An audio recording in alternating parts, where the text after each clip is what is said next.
Hello and welcome to Natural Language Processing 0 to NLP. This course is a practical and coding-focused introduction to modern NLP techniques, tools, and machine learning models. Natural language processing is the process of enabling computers to understand and analyze text in human languages. And that's exactly what we're going to do today. The topic for today is text classification with bag of words. Now, don't worry if the terms text classification and bag of words don't make sense to you right now, because we will explore them and implement them from scratch. So here's the problem we are going to look at today. Quora is a platform for asking and answering questions.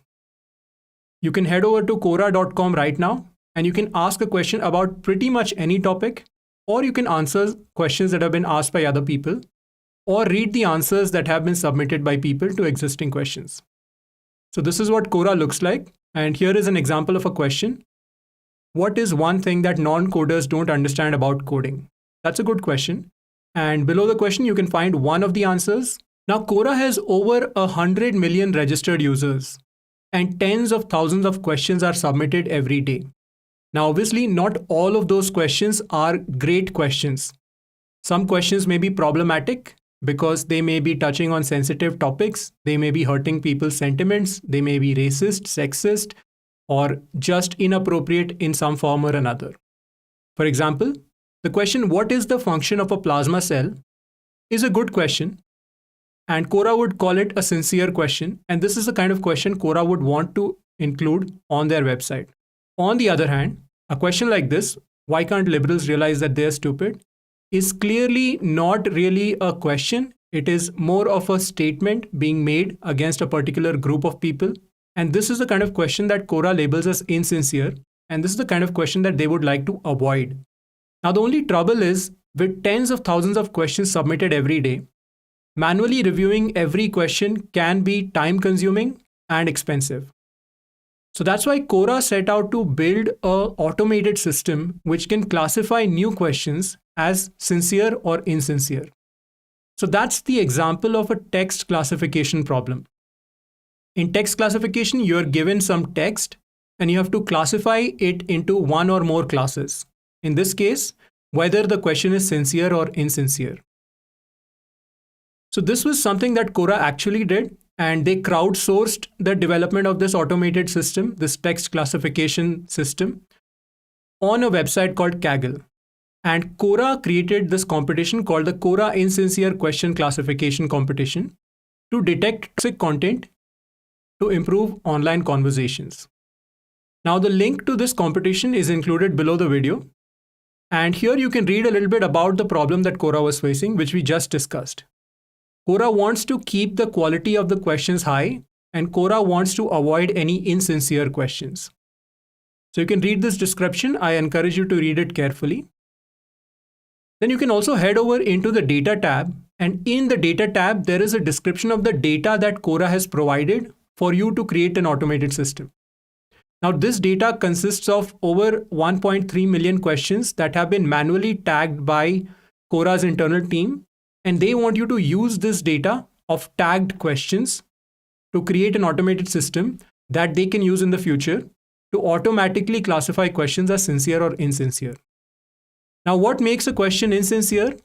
All that information is provided here. If a question has a non-neutral tone, if it is inflammatory or discriminatory or disparaging in terms of the attacks or insults it makes, or if it isn't grounded in reality, or if it uses sexual content. So your job is to create an automated system which can detect questions like this. So Quora has provided three files: train.csv, text.test.csv, and sample submission.csv. The train.csv file contains some data using which you can train your automated system. Then you have to make predictions on a test set of questions where you don't know the labels, and your predictions will then have to be submitted in the format that is indicated in sample submission.csv. Now, in order to download these files, it is very important that you first head over into the rules section of the competition. And in the rules section, you have to accept the rules of the competition. Without accepting the rules, you will not be able to view the data of the competition, and you will also not be able to download the data of the competition. So do head over to rules on the competition page and accept the rules. Then you can come back into the data section, and if you scroll down here, you will be able to see a data explorer. So you can either download individual files one by one and then upload it somewhere where you're writing code, or you can use this Kaggle command line tool. So Kaggle has a command line tool that you can use to automatically download the data. So let's get started by writing some code to process this data and build our automated text classification system. So let's head over to www.jovian.ai. And Jovian is a platform where we run a data science and machine learning bootcamp. So you can check out more information about it here. But for now, you can just sign in and create a free account or log in if you already have an account. On Jovian, you can create a new data science project. So right at the top, find the new button and click on blank notebook. And now we're going to create a blank notebook. And let's just call it Cora text classification. I'm going to call it classification live. And now I'm going to click create. So now we have created a new project on Jovian. You can see it has a title here and it has some code here. This project is in the form of a Jupyter notebook, which is a common tool used in data science for experimenting with code using an interactive programming environment. Now, the project has been created, but we also need to run the project so that we can start executing some of the code. So that's where we can click the run button, and we have several options to run the code. Binder is a platform that we offer, Jovian offers. It provides some compute, but we are going to use another platform called Google Colab because this is a fairly large data set and we may have high memory or CPU requirements. So I'm going to click run, and then I'm going to click run on Colab. And Google Colab is an online Jupyter notebook execution environment provided by Google. And it requires any projects that you want to run to be part of your Google Drive. So since we've created this project on Jovian, you will need to authorize Jovian to access your Google Drive so that we can put this notebook into your Google Drive, and then you can start executing the code. So I'm just going to click authorize and run on Colab, and then I'm going to select the account where I want to put this file.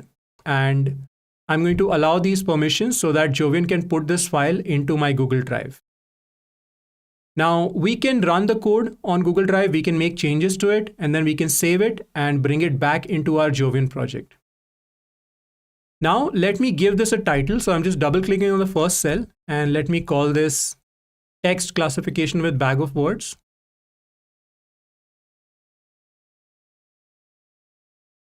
So now we've given it a title and we are using Markdown here. So you can see the hash character here creates a heading. And let me get rid of this. And let me write out an outline of what we are going to cover today. So the first thing we're going to do is download and explore the data. Then we are going to apply text pre-processing techniques. Then we are going to implement the bag of words model. This is how we are actually going to build a text classification system. And finally, we are going to train ML models for text classification. Now, once we've trained an ML model, we can also then make some predictions on the test data that has been given in the competitions and submit them to Kaggle. This is an optional step, but I recommend doing it just to complete the entire cycle. So make predictions and submit to Kaggle. So now we have an outline, and below this outline, we have some code. I'm going to remove this code for now. And one of the things that I can do in Google Colab is create sections that will show up within the table of contents. So all I need to do here is click the plus text button, and then I can create some sections. So here I'm going to double click here. I'm going to create a new heading. So the section is simply going to reflect the outline. So I'm going to type download and explore the data. Then I'm going to create another section here. This is called text pre-processing techniques. Then I'm going to create another section here. This is called implement bag of words model. Then let's create another section here. ML models for text classification. And by the way, feel free to pause the video at any point and follow along. The best way to learn NLP or anything in machine learning for that matter is by just implementing it yourself on a real world problem like we're just doing. And finally, we are also going to make predictions and submit to Kaggle. All right. Now that we've created these new cells and we've added these headings, you can see that now we have a nice outline here that's showing up in the table of contents. So I can jump around the notebook as I write a lot of code. Now below the download and explore data, let's create some code cells. Let's also create some code cells here under text pre-processing techniques. Let's create some more under bag of words and under ML text classification. Okay, so now down to the first step, downloading and exploring the data. Once again, within each section, it's always a good idea to again create an outline. So here's what I'm going to do now. I'm going to first download the dataset from Kaggle to Colab. Then I'm going to explore the data using the pandas library. And finally, I am going to create a working sample because it's going to be a large data set. So I don't want to work with the entire data set. It's always a good idea to work with a small sample of the data while you're just setting up your notebook. Once again, the first step is to download the data to Colab. So I'm now going to create another heading. So download the data to Colab. Okay, and let's start now writing some code to download the data to Colab. Now inside the code cells here, you can write Python code, for example, print hello world. But let's see how we can download this competition data set. So now I'm on this competition page, and in the competition page, I'm on the data tab, and I go down in the data tab and I can see here that there is this command, and this command can be used to download the data set. So I'm just going to copy this command here and I'm going to try to run this command. This command is not a Python command. This command is a shell command, which has to be run on the terminal. Now, fortunately, Jupyter notebooks, apart from allowing you to run Python code, also allow you to run shell commands. For example, I can run the command ls and it can show me some output. You can see here. So here's what I'm going to do. I'm just going to run ! Kaggle competitions download and -c Cora instantiate questions classification. So this is the ID of the competition that can also be seen in the URL of the competition. Okay, let's try to run that. So now we are trying to execute this shell command, which is going to download the dataset. But there's a problem. So let's not worry. Let's just look at the problem. Normally for a Python error, you can look at the last sentence. So it says here, OS error could not find kaggle.json. Make sure it is located in /root/.kaggle or use the environment method. Okay, looks like we are missing some file called kaggle.json. No problem. Let's just come back here. And next to this copy command, there's also a question mark. So let's just click this question mark, which will take us to the documentation for the Kaggle API. So this is often something you will have to do when you're using any open source tools. You may have to study some documentation. It's not something to worry about. So let's see here. The Kaggle API is the official API for kaggle.com, accessible using a command line tool implemented in Python 3, etc. And it says here that you can install it using pip install Kaggle. In our case, there was no installation error. Otherwise, it would have said Kaggle not found. So it looks like it's already installed on Colab. But in case it was not installed, you can always do pip install Kaggle.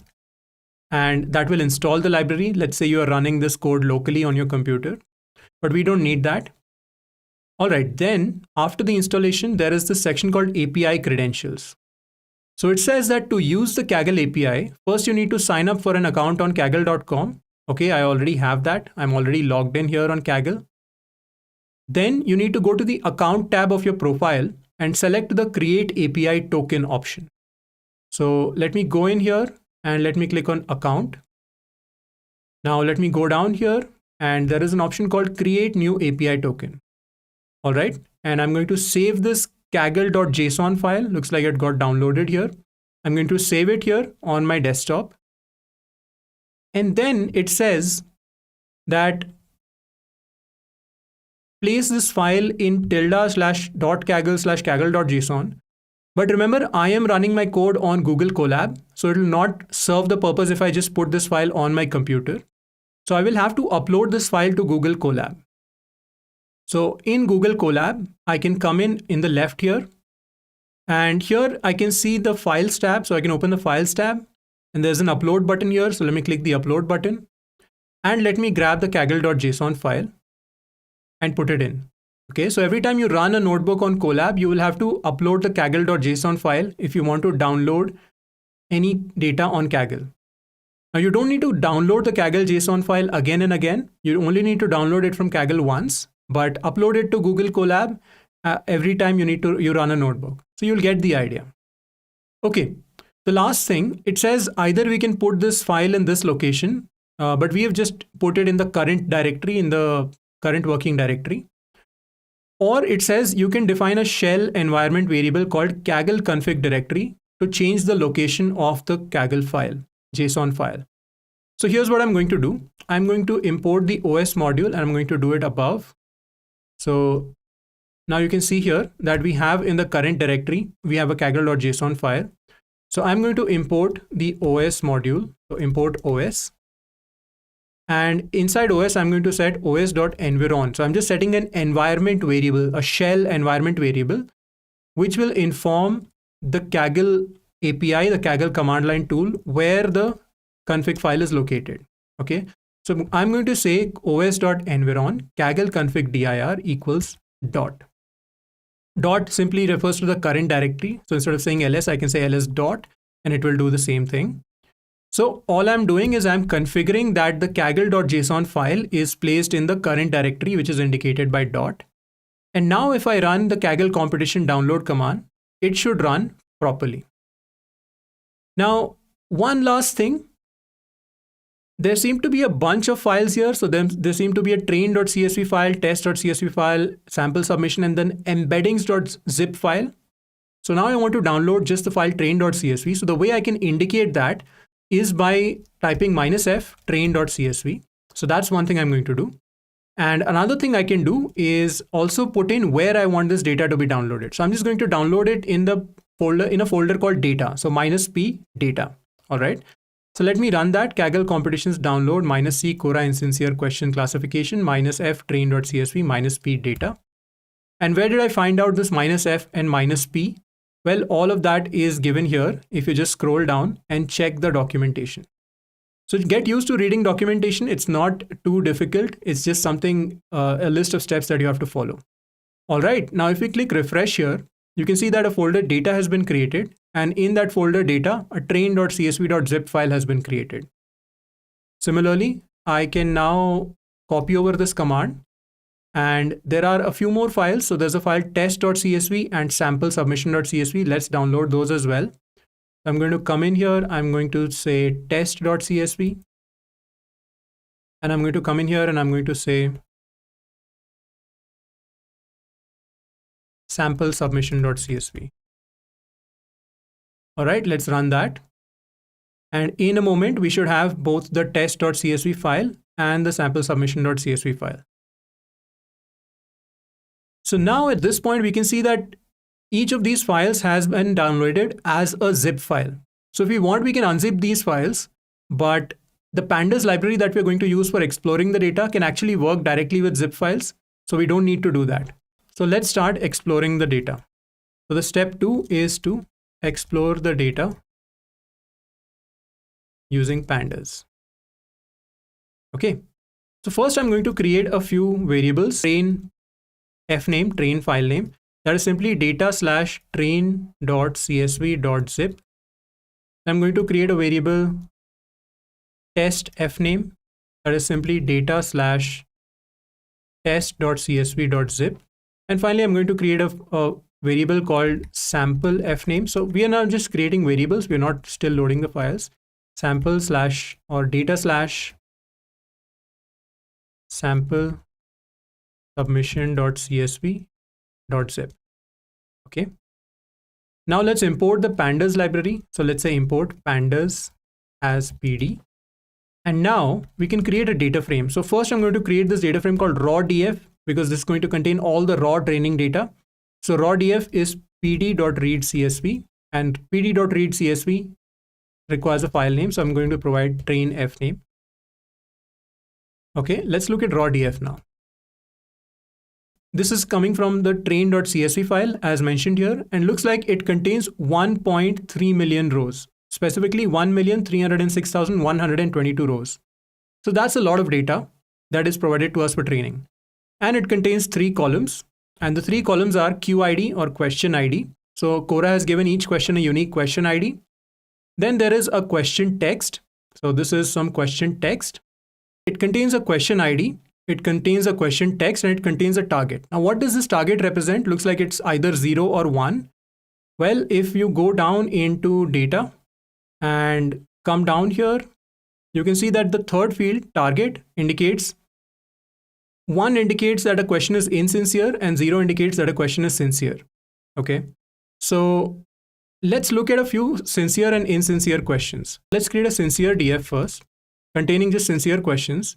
So this would be raw df, and from raw df we want to check raw df dot target equals 0, and let's look at sincere df dot question text dot values 10. So here are 10 sincere questions.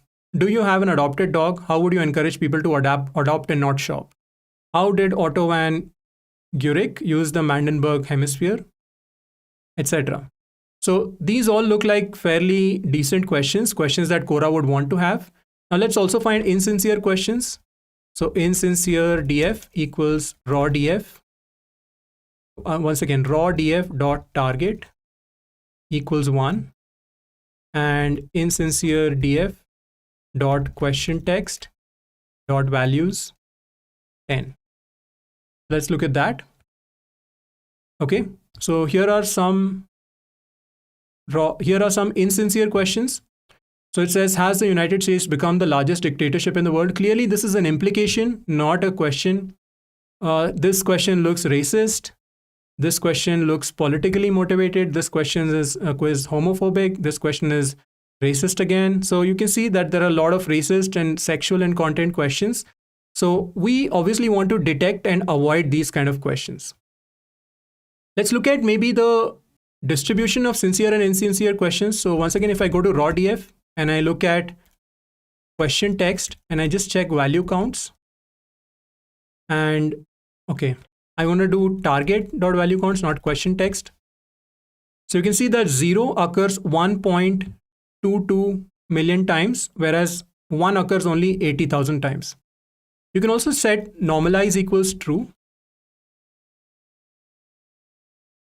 and just study the fraction. So in this case, about 93% of or 94% of questions have the value 0 as a target, which means 94% of questions are sincere and only about 6% of questions are insincere. And this is why whenever you're training a model or some kind of a text classification system, accuracy may not be a good metric to evaluate that system, because if you always predict 0, if you always detect a question as sincere and predict 0, then you will have 94% accuracy, and you may think that's a good accuracy, but you can get 94% accuracy just by predicting 0 for everything. So that's not good at all. That is why if you go back into the competition and check the overview and check the evaluation column, you will see that the submissions made to this competition are evaluated on the F1 score. And the F1 score is a formula which uses something called precision and recall internally. Now, we don't need to worry about all of those things. For now, let's just think about F1 score as Quora's way of evaluating your questions, evaluating your submissions and your predictions. And that is somehow better than accuracy. Okay. Later at some point, we will also get into what the F1 score and precision recall mean. Okay, so that's a little bit we've learned about the raw data frame. Now, one other thing we can do is we can also plot it as kind equals bar. So this is also a good way to visualize the data. So here we have, for example, the two classes 0 and 1. So 0 has a fraction of 0.9 and 1 has a very small fraction. And there is some way we may want to treat this class imbalance when we're building a machine learning model. But for now, this is enough exploration. I encourage you to explore a little more. find out things like what is the average length of every question, find out like what are the most common words that occur in each question and things like that. Okay. Now, apart from the raw data frame, which was the train.csv file, we also can create a test data frame. So let's get the test data frame, which would be pd.readcsv. And we have the test f name, which contains the file name of the test data frame. And here is the test data frame. Now the test data frame contains a question ID and the test data frame contains a question text. However, it does not contain any target. So what you are supposed to do is read the test data frame, and once you have created an automated system for text classification by processing the training data frame, you have to make some predictions on the test data frame. So for each question, you need to make a prediction, and then you need to create a submission file. So let's create a data frame called subdf, which is pd.readcsv sample submission. Well, what is it called? Let's see. Okay, sample f name, right? So let's just call it sample f name. And let's look at the submission data frame or the submission CSV file. So the submission CSV file contains a question ID, QID, and then it contains a prediction. So here's what you have to do. This is a sample submission, but what you have to do is train a machine learning model or build a text classification system using the tagged questions in the labeled questions in the training data set. Then make predictions for each question within the test data frame and see that each question has a question ID, and you'll find the question IDs from the test data set here in the submission sample file. And then against each question ID, create a prediction, generate a CSV file and submit that CSV file to Kaggle. And then you can see where you stand on the leaderboard. And your submissions will be evaluated and an F1 score will be computed. So the highest F1 score is 0.71. So you can make submissions and see where you land on the leaderboard. All right. So now we have the submission data frame and the sample submission. If you just study the prediction column, value counts, you'll notice that it contains all zeros. It just contains all zeros. Now, obviously, the submission file that we create should have something other than all zeros. Okay, so that was the second part, which was exploring the data set. Now, the final thing we'll do is create a working sample. Okay, so because this contains 1.3 million rows, working with this data set can become a little difficult. So that's why we're creating a sample data frame. So I'm going to say sample df equals raw df dot sample. And I'm going to give it a sample size, which I'm going to keep configurable. The sample size equals 100,000. So here's another way to type the number 100,000. I can type 100 and then underscore instead of comma. So 100 underscore 1000, and Python will treat it as the number 100,000. So I'm going to create a sample. I'm going to create a sample of size sample size. And just so that I get the same sample every time, I'm going to set something called a random state. Okay. Now, don't worry if this doesn't make sense. You can even ignore this. All it does is it makes sure that a random sample is picked, but each time I run this code, each time I run the notebook, the same sample gets picked. Okay, and let's look at the sample df. So this is the sample df, and the sample data frame contains 100,000 rows of data that we're going to work with now. All right, so that was part one, which was downloading and exploring the data. We downloaded the data to Google Colab. We explored the data using pandas, and you can continue exploring. And in case you want to learn pandas, then you can check out our course on data analysis and visualization with Python. It is at the location 0topandas.com. And you can also just go to jovian.ai, sign in, and you can find the free course. And finally, after exploring the data, we also created a working sample of the data. Now, this would be a good time to save our work. So I am just going to go in here and click File, Save, Command S. And that is going to save the file for me. And once I save the file, I can come back here. Remember, we created this project on Jovian and then we ran it on Google Colab. So if I come back here and I just reload the page once again, you will notice that the new version has been captured. So every time you save the changes on Colab within your Google Drive, Jovian will automatically pick up the changes and record a new version. Not just now, but Colab also does a lot of auto saving. So all the versions that have been saved in between have also been recorded. All right. So now that we have saved our work, we can continue and look at some text pre-processing techniques. Now, one other thing I want to mention is if you're not enrolled in the course already, please go to 0to-nlp.com and click enroll. So you'll see an enroll button here and enroll into the course, because we are going to have lessons every week and we are also going to have assignments. And to submit these assignments, you will need to enroll in the course, and you're also going to build a project, and you can also have discussions. So there's a lot here. So do go to 0to-nlp.com and enroll into the course. Specifically, we are looking at lesson 1, text classification with bag of words, and you'll find the recording here. And you will also find the notebook, the code that we're writing today, available here. All the links that we are using today are available in the resources tab, and you can go into the discussions tab and you can ask questions about anything you wish. So do head over to 0to-nlp.com and enroll into the course, and please invite your friends to join the course as well if you've liked the lesson so far. Okay, so coming back to text pre-processing techniques. So now we have downloaded the data, and now we're onto the second section, text pre-processing. So here's what we are going to do in this section. First, we are going to understand the bag of words model. This is a word that we have been throwing around for some time. So we're going to understand how it works. We're going to gain some intuition about it. Next, we're looking at something called tokenization. Then we're looking at something called stop word removal. And then finally, we are going to look at something called stemming. Okay. Don't worry if these words don't make sense. We're going to look at them in a moment. So here is how the bag of words model works.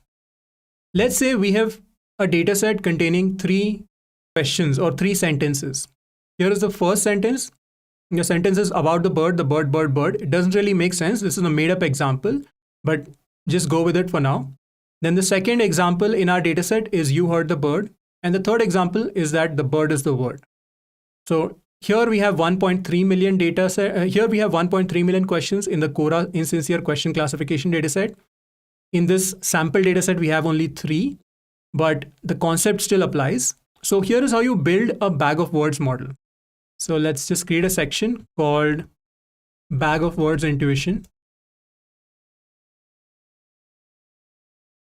And here is how you build a bag of words model. 1, you create a list of all the words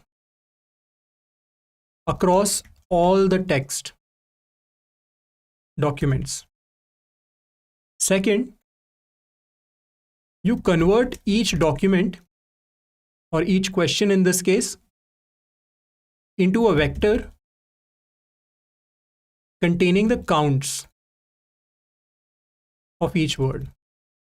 Okay, so let's see that in action. Here, our dataset consists exactly of 3 documents about the bird, bird. You heard the bird and the bird is the word. Step 1 is to make a list of all the words present in all the documents together, all the unique words. So here are all the unique words that are present here. About, bird, heard is the word you. So these are all the unique words that are present across this dataset. Then we have to convert each of these text documents into a vector. Why a vector? Because machine learning algorithms can only understand numbers. Computers work with numbers. So we have to turn this text into numbers so that then we can train machine learning models on it. So how do we turn this text about the bird, bird into numbers? Here's how we do it. We count how many times the word about occurs. It occurs once. We count how many times the word bird occurs. It occurs 1, 2, 3, 4, 5 times. How many times heard occurs? It occurs 0 times. Is occurs 0 times. The occurs 1 time. Word occurs 0 times. You occurs 0 times.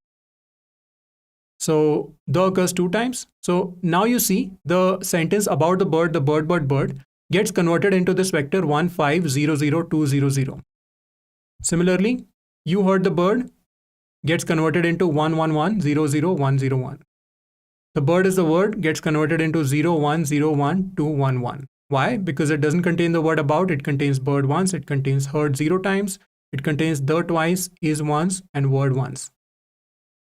So now what we are left with is these vectors. Each of the sentences or the documents in the dataset have been converted into vectors. This is the first vector, this is the second vector, this is the third vector. And if you've done any machine learning, you can now see that this is something that you can feed into a machine learning model. So these are called document vectors.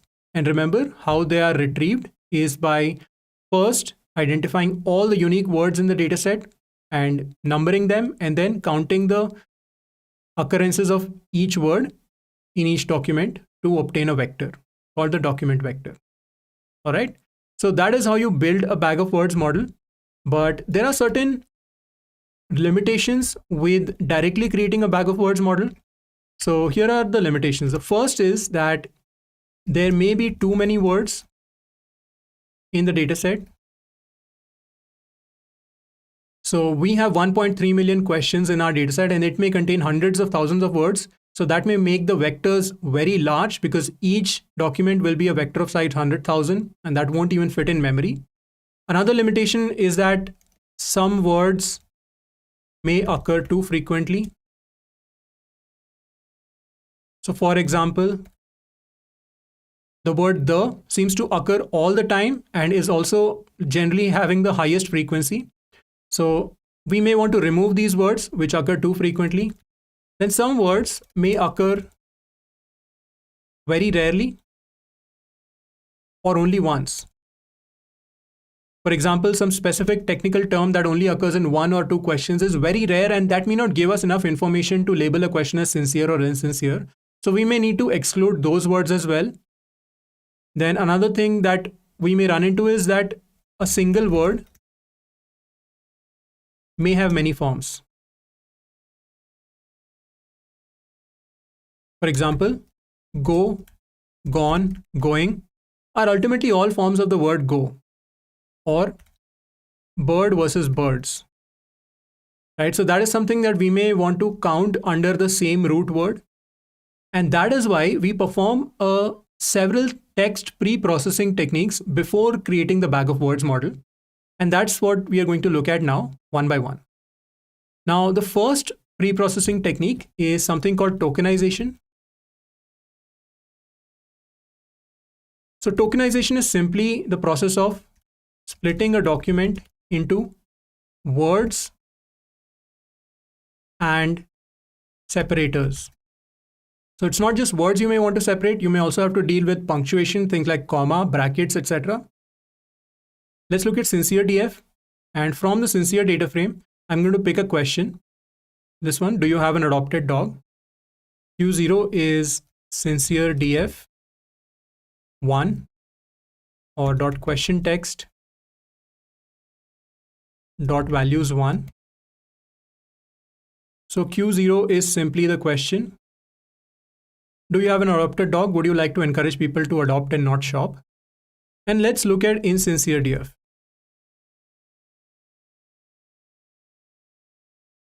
So here's insincere DF, and so I'm just going to pick Q1 equals, let's pick something from raw DF. So raw DF dot target equals 0 dot question text, or target equals 1 dot question text 1. Let's see what that gives us.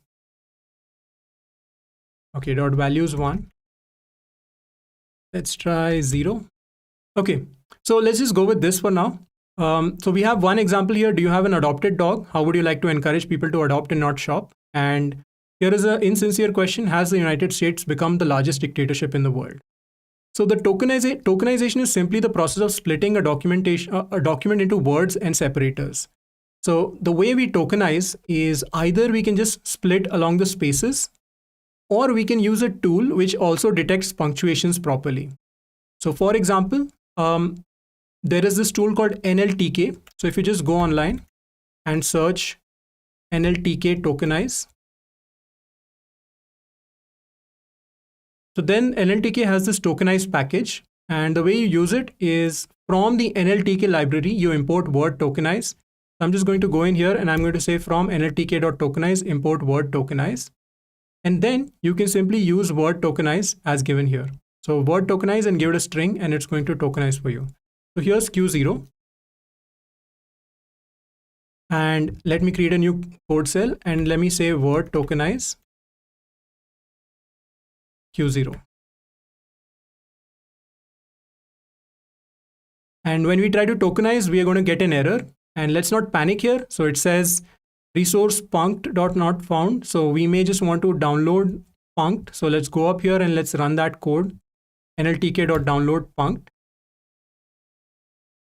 Okay, let's also import nltk. So that requires import nltk. So this is a common practice that happens when you write some code and it doesn't run. You may have to go out and fix it. And now it's fixed. So now the data is it's a dictionary of punctuations. Essentially, it is downloaded. And now you can see we've split this sentence. Do you have an adopted dog, comma, etc. into a bunch of tokens. So here you can see that comma is created as a token, and then question mark becomes a separate token. You can also try it with your own example. So word tokenize,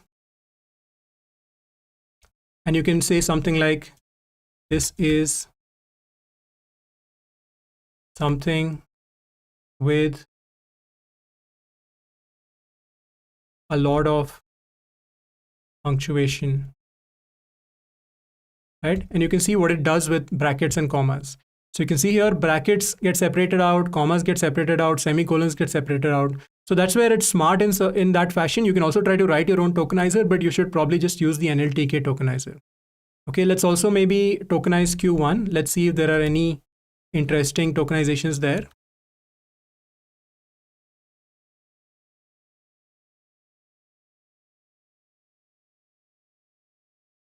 Yep. So here it's fairly straightforward. This is a very simple question and it is tokenized properly. Okay. So I'm just going to store these results. So I'm going to say Q0 underscore TOK equals word tokenize Q0 and Q1 underscore TOK equals word tokenize Q1. And then we're going to use it in the next steps. Now, I encourage you to experiment with this a little bit, try some more tokenizations, try picking up some different questions, which are a little more complicated. But we are going to now move on to the next step, which is stop word removal. And what is stop word removal? It is simply the process of removing commonly occurring words.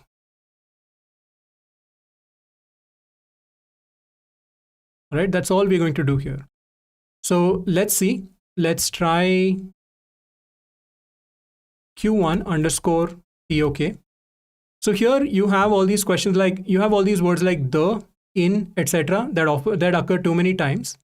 And the way you can remove this is once again using the NLTK library. So I'm going to go online and I'm going to search NLTK, remove stop words. And once again, there seems to be some documentation available.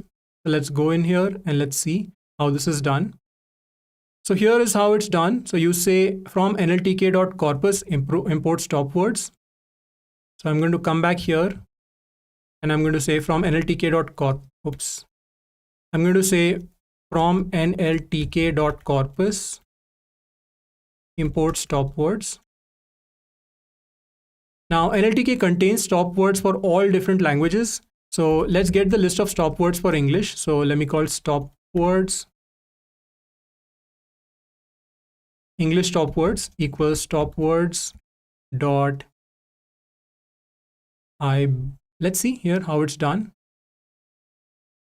Okay, looks like this requires a login. So I'm going to search somewhere else.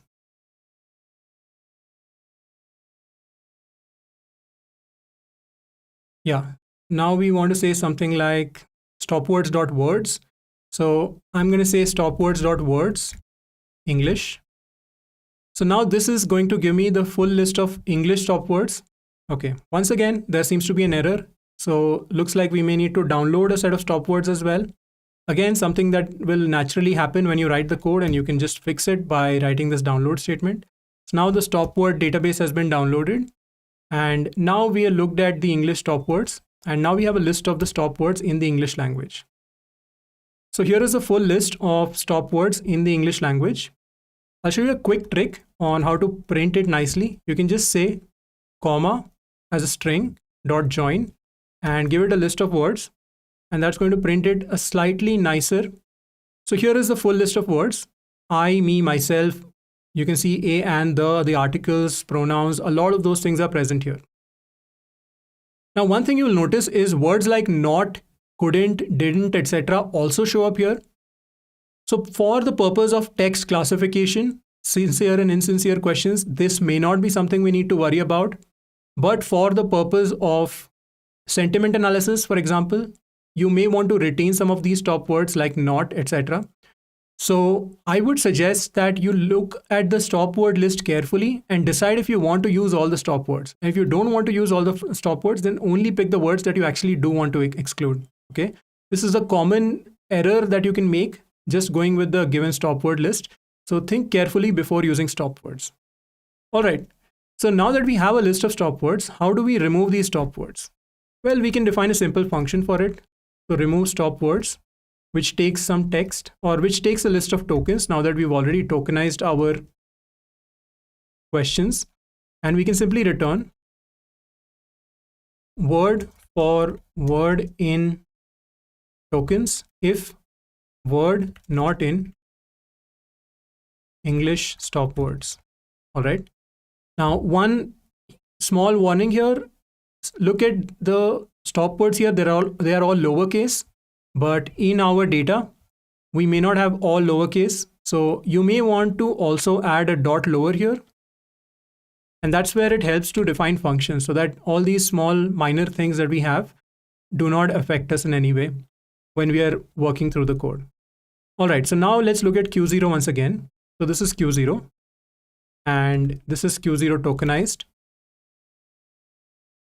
And let's try to create Q0 underscore STP after removing stop words. So remove stop words Q0 underscore TOK. Okay. And let's check Q0 underscore STP. All right, looks much smaller. So it looks like the word do, the word you, the word have, and all of that is gone. We just have adopted dog, comma, how is gone, would encourage people adopt dog shop. So obviously the sentence is starting to lose meaning already, but we are creating a bag of words. We are not really concerned with order. That is one of the limitations of bag of words, but that's how it is designed. So, and we don't want to include the words that are very common. So let's do this again with Q1 as well. So Q1 underscore STP would be remove stop words Q1 underscore TOK. And let's see Q1 underscore TOK and Q1 underscore STP. Yep. So once again, you can see that a bunch of the words have gone away. So this is already going to greatly reduce our vocabulary size because the most common words will be gone. And this is also going to remove the common words which may just have an unfair effect on the machine learning model and may occur in pretty much every question. All right. So that is something that we've done, stop word removal. And again, I encourage you to experiment with different stop word lists. Don't stop here. Just create more code cells and experiment with it. Okay. Next step is something called stemming. So let's talk about stemming. Now, stemming is simply the process of turning things like go, gone, going into the root word go, or maybe taking birds and bird and turning them into bird. Why do we do this? Because in terms of counting frequencies, in terms of the meaning, both of these things will have the exact same effect essentially when we are dealing with bag of words. So we may want to reduce the vocabulary size and increase the frequency of the root word itself. And how do we do that? Once again, we go online and we can use NLTK to do it. So NLTK stemming. And when you search, you find the NLTK library. And here you can see in NLTK, we have several stemmers. So we have something called a Porter stemmer. We have something called a snowball stemmer. So just for fun, let me try snowball stemmer. You can try the Porter stemmer as well. I'm going to import the snowball stemmer. And then I'm going to create a stemmer. So stemmer equals snowball stemmer. And I'm going to provide a language English. Again, you can study the documentation to see how to use it, or maybe just look at a tutorial. And then you can call stemmer.stem and give it a word. For example, stemmer.stem gone simply returns go. Stemmer.stem going also returns go. Stemmer.stem go just returns go. So experiment with it, see how stemming works. Let's try stemmer.stem, maybe something like supposedly. Okay, that just returns suppose. So it's not always a proper word. Keep that in mind. Because you may have something like supposing, suppose, or supposed, or something else, which may not have this E. So sometimes after stemming, the words that you get back may not be sensible because they will just be the root of a potential family of words. Now, how do we create a stemmed version, let's say of Q0?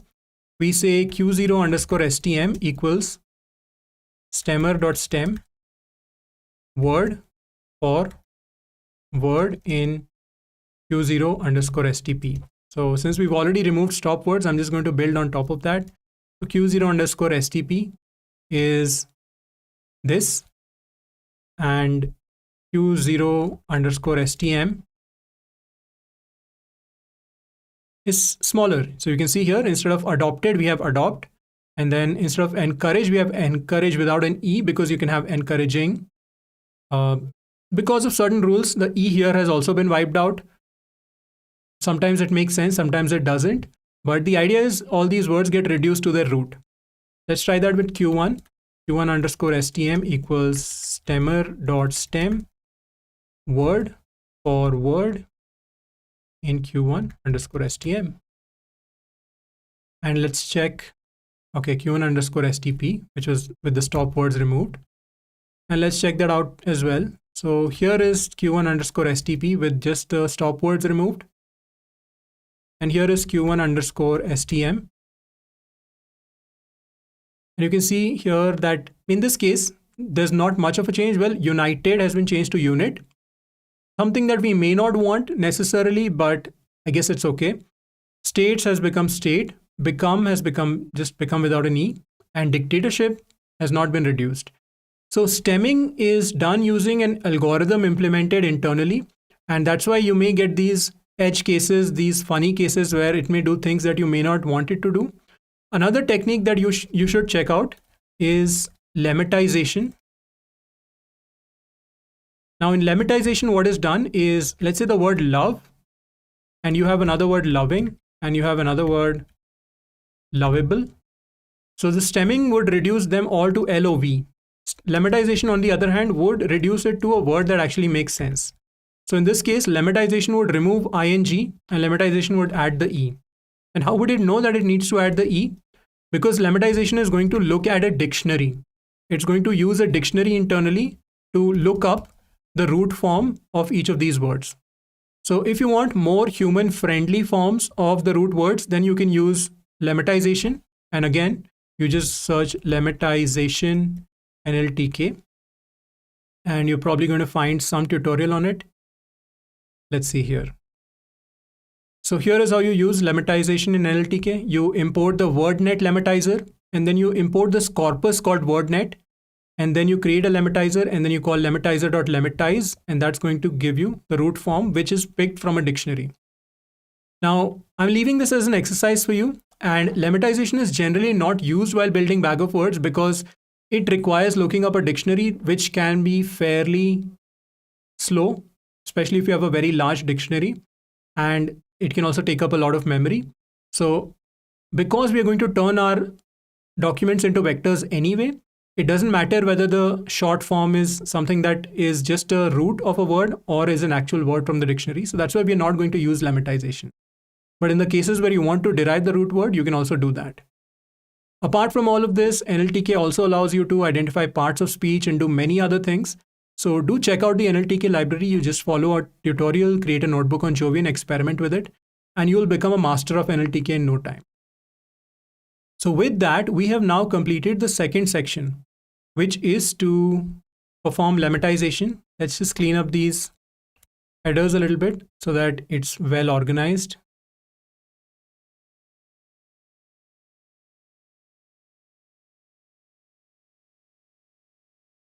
Yeah, so I'm just using level 3 headers, putting them under level 2 headers so that things are nicely indented in the table of contents.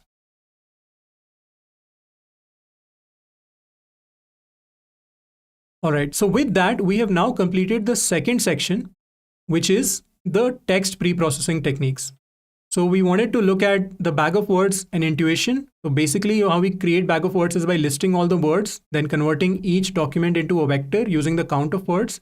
But because it has all these limitations that there may be too many words, some words occur frequently, etc., we first tokenize the text, then we remove stop words, and then we stem the words. So we go from go, gone, going to go, so that reduces the vocabulary and counts all of these forms as a single word. And optionally, if we want, instead of stemming, we can also perform lemmatization. All right. So now we are ready to implement the bag of words model. So let's create an outline once again. So here's what we're going to do. First, we're going to create a vocabulary using count vectorizer, and we'll see what that is. Then we are going to transform text to vectors using count vectorizer. And then finally, we are going to configure text pre-processing in count vectorizer. All right. So here's what I'm going to do. I'm going to create a small sample of just 5 questions.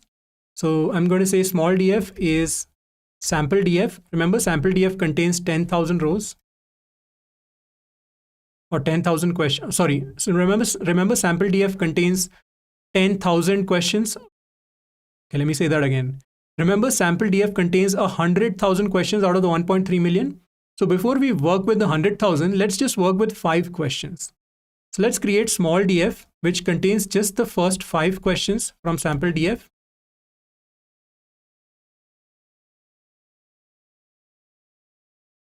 And small df, let's look at the question text values. So these are just the first 5 questions.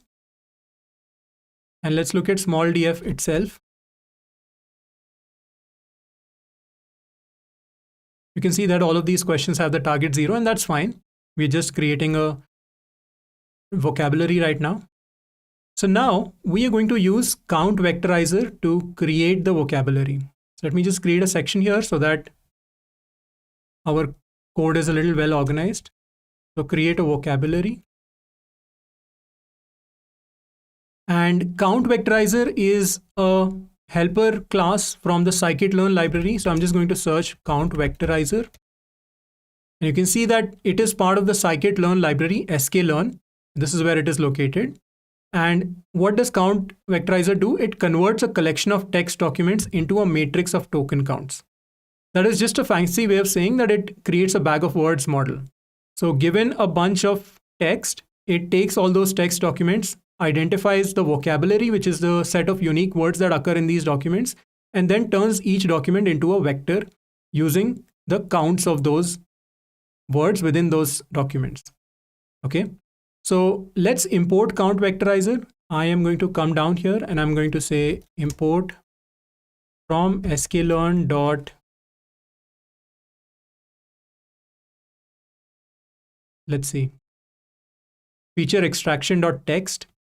So feature extraction dot text, import count vectorizer. Done. And let me just create a small vectorizer. Let me call it small vect, is just count vectorizer. So it can take a lot of parameters, but for now we're not going to take any parameters. And now let us try small vect dot fit. If you go into the documentation of count vectorizer here, you can see that once you create a count vectorizer, it has this fit function, which takes a set of raw documents or a set of questions in our case, and it learns a vocabulary, which is simply the set of all the tokens in those raw documents. So small vect.fit, and let's give it small df.question text, which is simply these 5 questions. And now it has learned a vocabulary. So now if you do small vect.vocabulary underscore, again, something you can check in the documentation, you can see that these are all the words that it has identified from the 5 questions. And right now we're not doing any stop word removal, stemming, etc. That's why you see things like a, and, etc. too. And you can see that these numbers start from 0. So the word 10th has the numbers, has the position 0. And similarly, the word abroad has the position 1. So these words are sorted in alphabetical order. And if you want to see just the list of words, then you can also check .get feature names out. And that's going to give you the actual list of words that have been picked up in the vocabulary. So 10th to where, these are all the words in the vocabulary. 10th would have the position 0. Abroad would have the position 1, after would have the position 2, and so on. All right, so that is how you learn a vocabulary by building a count vectorizer. Now, so far we've learned the vocabulary, but we have not done the second step. So we've done this step, but we've not done this step. So now let us transform documents into vectors. And again, this is fairly straightforward. So here we have small df.question text values. These are all the questions that we have. And if I simply pass this into small vect.transform. So .transform is the method available. Again, all of this is documented here. .fit is used to learn a vocabulary. .get feature names out is used to get the output feature names. And finally, .transform is used to transform raw documents to a document term matrix, which is basically the bag of words vectors. All right. So we're going to transform it and store it into this variable called vectors. Okay. And let us check vectors. And it says vectors is a sparse matrix of type such and such. Well, because there are lots of zeros, so because there are 56 entries in a vocabulary and a particular sentence may only have 5 or 6 of them, so most of the vectors will have a lot of zeros. And to store this efficiently, NumPy internally uses something called a sparse matrix. So that's why you're not seeing the full value here. But if you ever want to see the values inside a sparse matrix, you can do .toArray. Now be careful while doing this with a very large sparse matrix because this can run out of memory. But in this case, our sparse matrix itself is quite small, so we can convert it to array. So you can see now that we have in this vectors, and we can also check its shape. So we can say vectors.shape. So it has 5 rows, 1 row for each, or 1 vector for each question, and it has 51 columns because there are 51 entries in our vocabulary. All right. So what does this represent? This represents the first vector, which is this. So it represents exactly this. You can verify that. If you go in here and check the position at which you have a 1, 0, 1, 2, 0, 1, 2, 3, 4, 5, 6, 7, 8, 9, 10. At the 10th position, we have a 1. What does that correspond to? 0, 1, 2, 3, 4, 5, 6, 7, 8, 9, 10. That corresponds to college. And let's just check out the first question. So let us just check small df.question text 0 dot value 0. So it says that, all right, what was this? 1, 2, 3, create. Yeah, it was probably create, right? 1, 0, 1, 2, 3, 4, 5, 6, 7, 8, 9. But it was classroom. And clearly there's a classroom here. So you can see that there's classroom here, and you can see that there's classroom here. And when there is a classroom here at the position 10, that has the value 1. Similarly, 2 positions after classroom, there is a 1. So what occurs after classroom? Create. And clearly create is present in the word. So we've done exactly this. We started with these, we identified the words, and then now we have turned each of these questions into a vector. And the numbers in the vectors indicate simply the counts of those words, those specific vocabulary words in that question. All right. So that's one vector. You can look at an individual vector as well. You can say vectors 0 dot to array. And this is an individual vector here. All right. Perfect. So now that we've done this next step, now let us look at the step of actually configuring the count vectorizer and using it for the entire data set. So configure count vectorizer parameters. So let's create another vectorizer. Let's say vectorizer equals count vectorizer. But this time we're going to pass in a few arguments. So going back to count vectorizer, so let's once again search count vectorizer. Now going back to count vectorizer, you can see that it has a bunch of arguments. The first one is called input, which simply takes what type of input you're passing. Are you going to pass a file or a file name or some content? Well, we are passing the content directly, so that's okay. We can leave the default value. We need not concern ourselves with the encoding, but if you find any errors in encoding, you can use that. We need not concern ourselves with decoding either. We need not concern ourselves with strip accents. Again, unless you're working with some European language which may have accents, you need not concern yourself with it. Lowercase. Okay, this is something that we may want to set. So I'm just going to set lowercase equals true. What else? What else do we have here? Preprocessor. Well, do we need some kind of preprocessor? Probably not. Tokenizer. So it has its own tokenizer built in, but you can provide a tokenizer. So let's try and provide a tokenizer. Let's define our own tokenizer. So def tokenize, which takes some text. And in the tokenizer, we are also going to perform stop word removal. So remember, we have imported word tokenize. So word tokenize token for, or let's just say word tokenize. Well, that would just tokenize the text. Yeah, word tokenized text would just tokenize the text, but we also want to remove stop words. So let's also do that. Let's say word for word in word tokenized text if word.lower not in English stop words. All right. So let's test this function out. Tokenize, and let's say what is the real deal here. You can see that it has not only tokenized the text, but it has also checked the English stop words, and it has removed the stop words like what, is, and the. All right. So this is the tokenizer that we're going to use. So I'm going to pass a tokenizer, and that is just my tokenize function. In Python, you can actually pass a function as an argument. That's very interesting. Okay, so now we've provided a custom tokenizer, and we've also provided a custom stop word list. So here's something you can do. You can actually provide a stop word list here. So we didn't need to do this. We could actually just provide a list of stop words directly. So if we don't need to do this, we can just say stop words equals English stop words. Now, one thing we do need to do is perform stemming. And that is something we may actually want to do here. So I'm going to create a new stemmer equals snowball stemmer,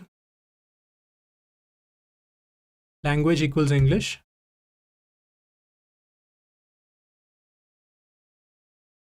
Now the stemmer is created, and I'm just going to stem this word. So stemmer.stem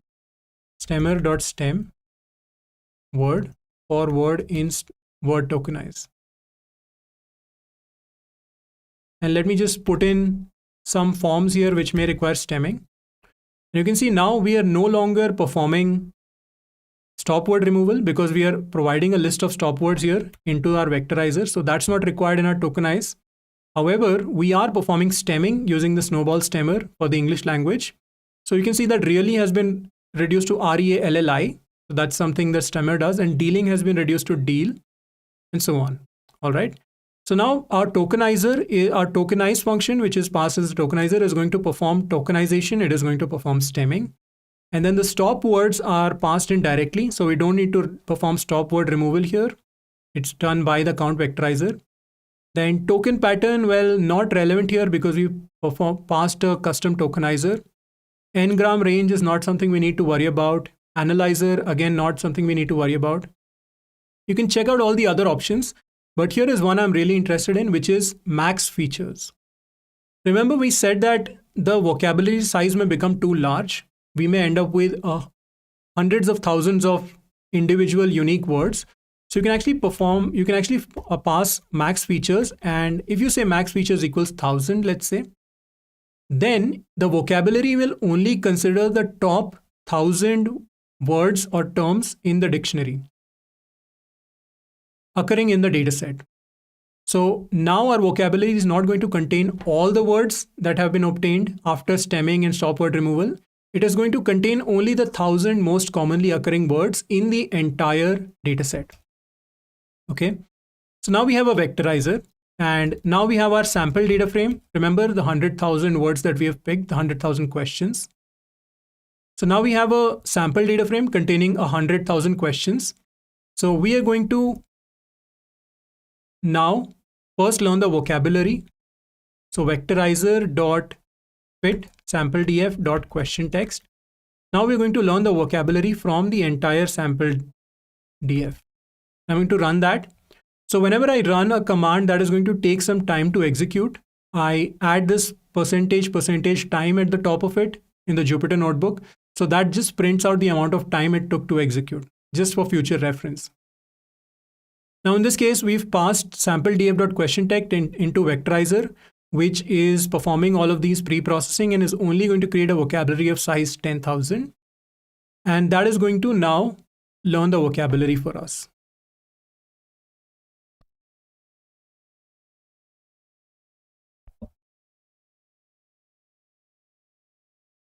All right, so it seems to have learned the vocabulary already, and we can check the vocabulary. So I can say vectorizer dot vocabulary underscore.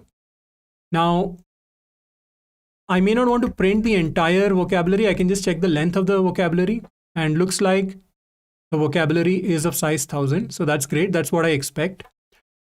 And you can experiment with the values 2000 or 3000. It's just going to take a little longer. That's why I chose not to do it. We can also look at some of the first few values. So let's say vectorizer.get feature names out. And let's look at maybe the first 100 words.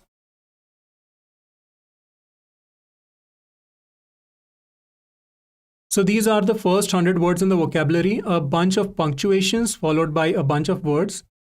You can see that we have performed stop word removal here.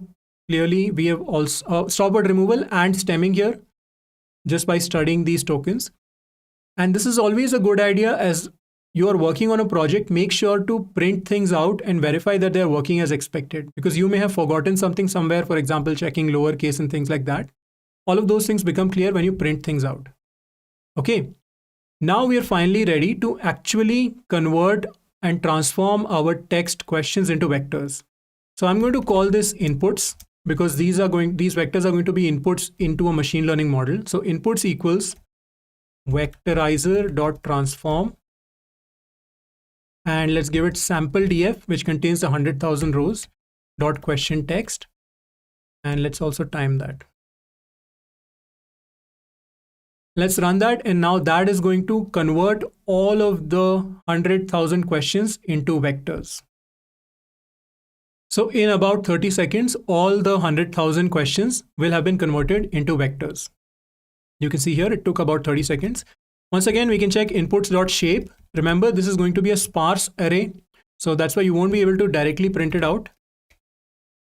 You can see that this is a sparse matrix, and it contains 100,000 entries or 100,000 rows and 1,000 columns, which is basically the vocabulary of size 1000. You can look at the first one. So let's say inputs 0,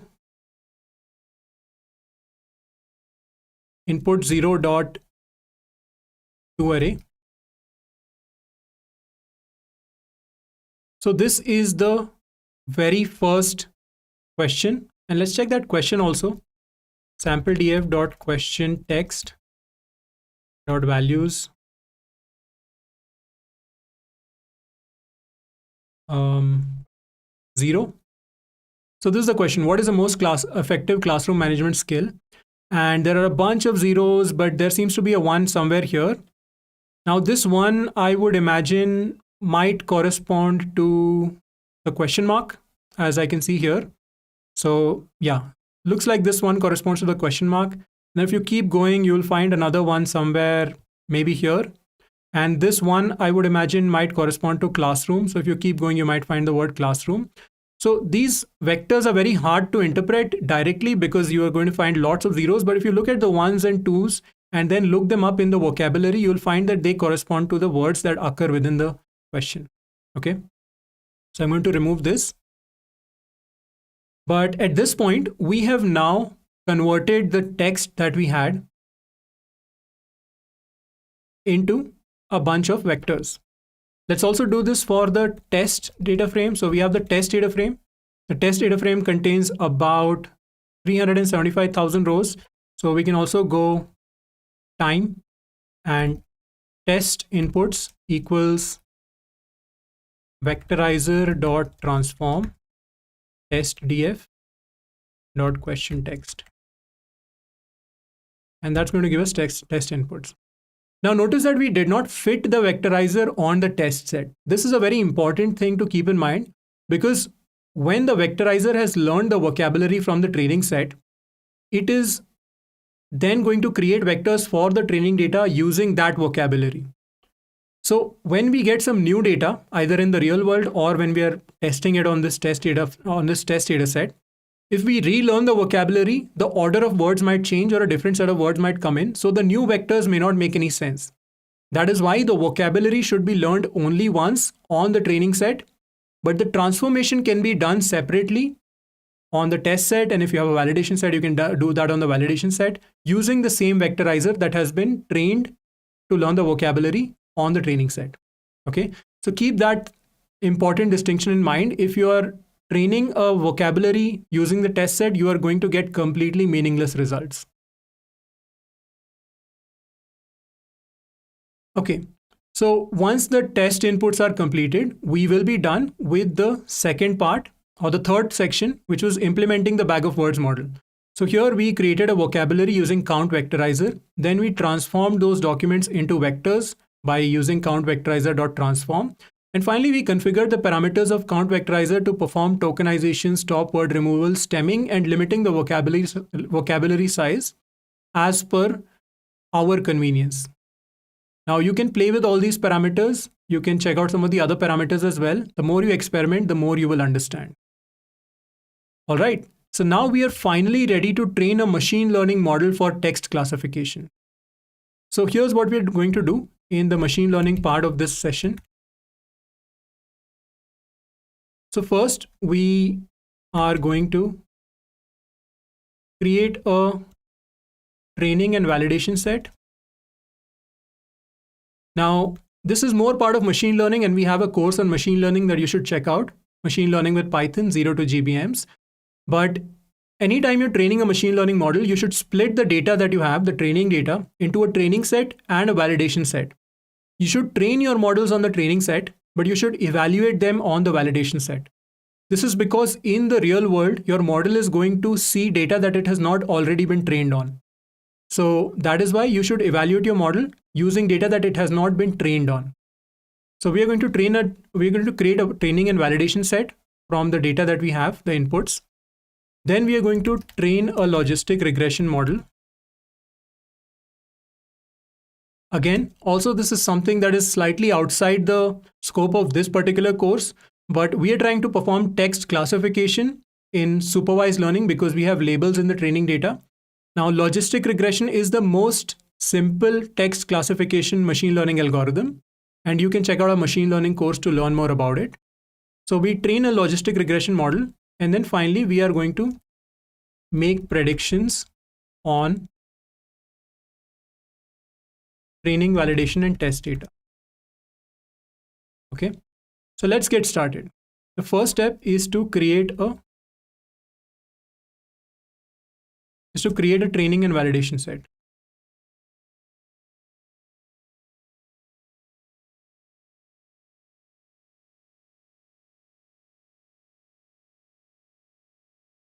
All right.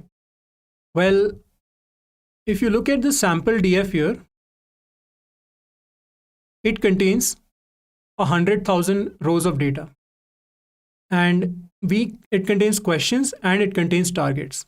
Now the questions have been converted into numbers already, and that is something that we have stored into inputs. Remember, inputs contains, for each question, it contains a vector of size 1000. So because the vocabulary is of size 1000, it contains a vector of size 1000, and there are 100,000 such vectors, one for each question. And they're in the same order that we have in the question text. So here's what we need. We need a bunch of train inputs, a bunch of inputs that will be used for training. We need a bunch of val inputs, a bunch of inputs that will be used for validation. We need a bunch of train targets, because when you're training a machine learning model, you also need to provide the targets. It's not enough to just provide the inputs. And we need a bunch of validation targets, because when we are evaluating the model, we are going to compare the predictions of the model with the targets that we have.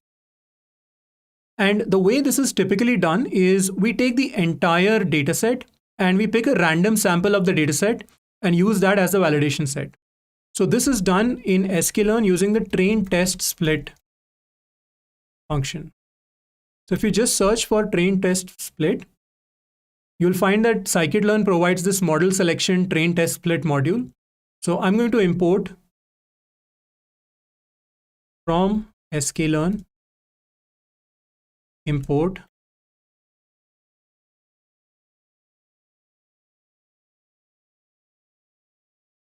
train test split, and we need to give it, first we need to give it the set of inputs that we want. So the inputs are going to be simply inputs. Then we need to give it the set of targets that we have. The targets is simply sample df.targets. Yeah, sample df.targets contains all the .target contains all the targets. And then we need to provide the test size, which is the validation set in this case. So it's just called test size, but the test size is 0.3. And finally, we can also provide a random state, I believe. Let's see here. Yeah, so we can provide a random state if we want, in case we want to make sure that every time we run this notebook, we get the same split. So I'm going to pass a random state of 42. Okay.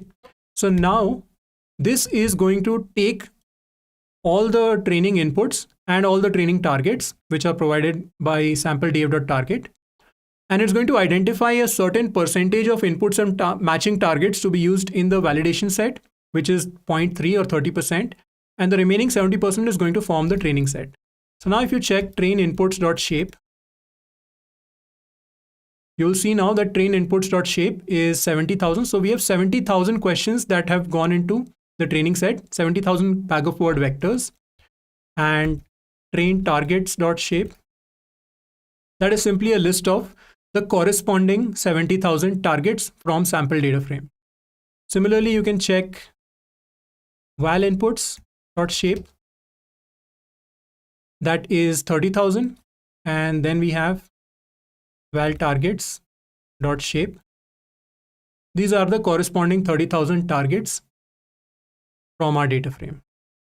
All right. So now we have done the first step, which is creating a training and validation set. Now let's go on to the second step, which is train logistic regression model. Now we are going to train a very basic model here. We're not going to do any hyperparameter optimization here.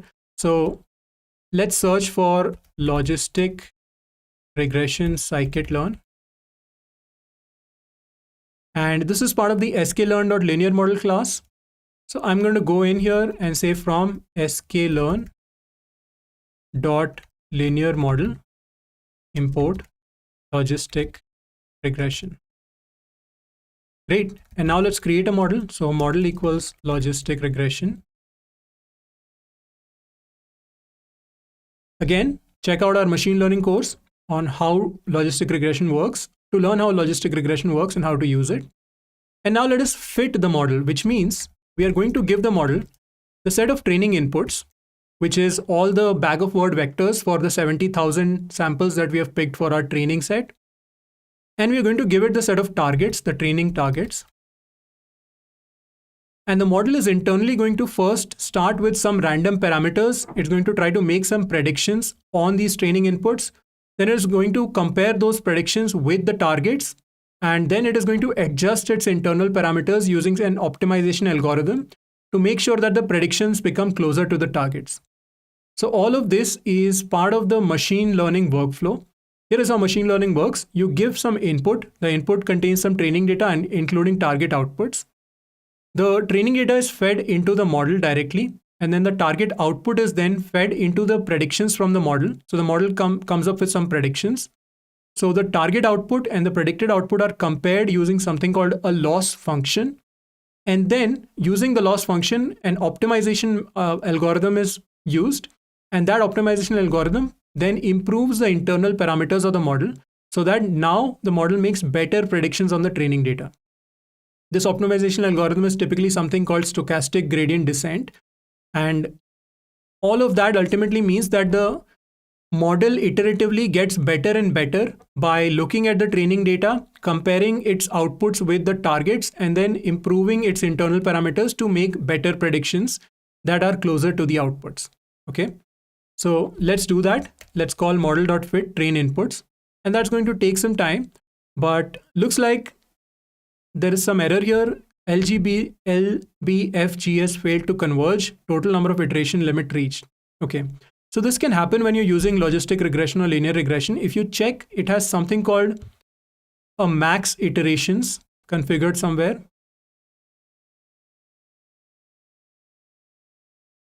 Okay. Yeah. So if you check, logistic regression has something called max iterations configured somewhere, which is how many times it is going to go through this process of optimization. And by default, the max iteration is set to 100, which is a very small number when we are dealing with a dataset containing hundreds of thousands of rows.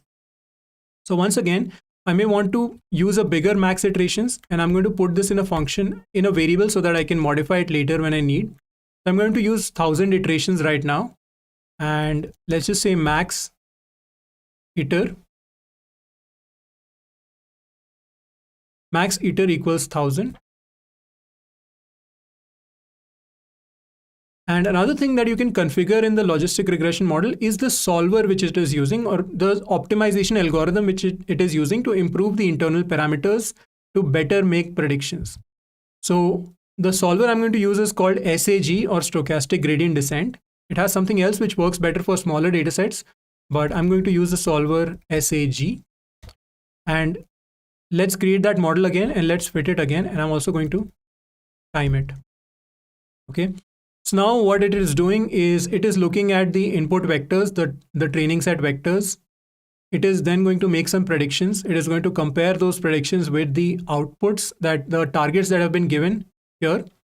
Then it is going to adjust some internal parameters of the model using the stochastic gradient descent or stochastic gradient descent optimization algorithm. Then it's going to make predictions again, compare them with targets again, and it's going to repeat this a whole 1000 times. That's why it takes about 30 seconds. But now the model has been fitted. Now the model has some understanding of how to make predictions on the data. And the way we can verify this is by now making predictions. So now we can say train preds equals model.predict train inputs. So now if we give it a set of input bag of word vectors, it can give us a set of predictions. Okay, so let's check train preds. And looks like it's an array containing all zeros, but is it really all zeros? So let's check train preds.value counts. Okay, let me just convert that into a data frame, into a pandas series so that I can use value counts. All I'm doing is counting the number of zeros and ones. Okay, so looks like in the train preds, we got about 69,000 or 68,000 predictions are zero. So this is the prediction obtained from the model. We have given it some inputs and it has come up with some predictions. And in 2000 cases, it has predicted a 1. Compare that to the trained targets.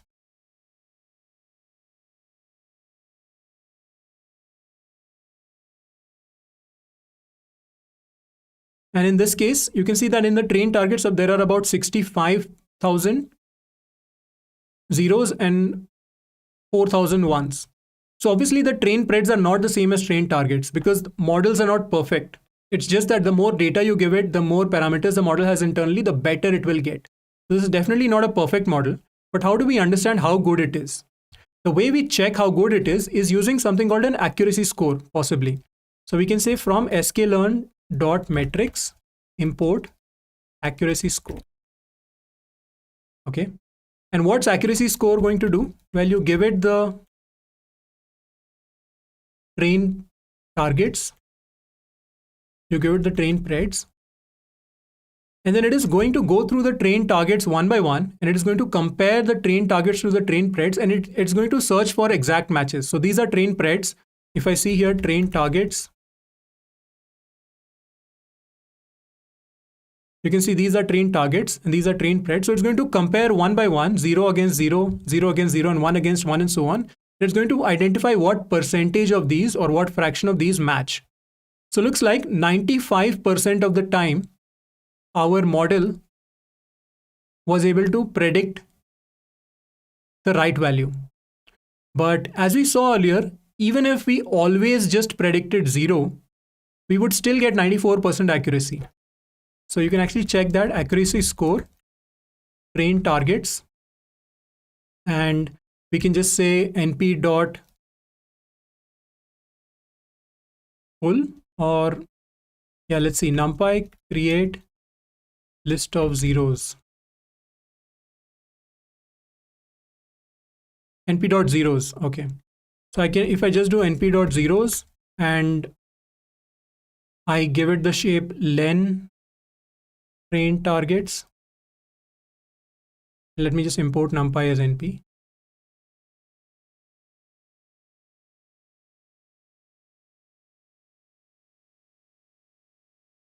That would have a 94% accuracy. So just by predicting zeros all the time, you get 94% accuracy, 93.9%.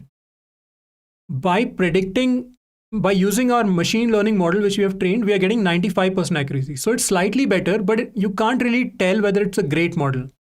The way you can tell whether this model is good or not, especially when you have imbalanced datasets, is using something called an F1 score. So from sklearn.metrics, import F1 score. And this is the metric that is also used in the Kaggle competition. And let's check F1 score of train preds or train targets versus train preds. So the F1 score of our model on the training side is 0.44. And let's check the F1 score of just random of predictions where we are always predicting 0. So if we always predict 0, the F1 score is 0.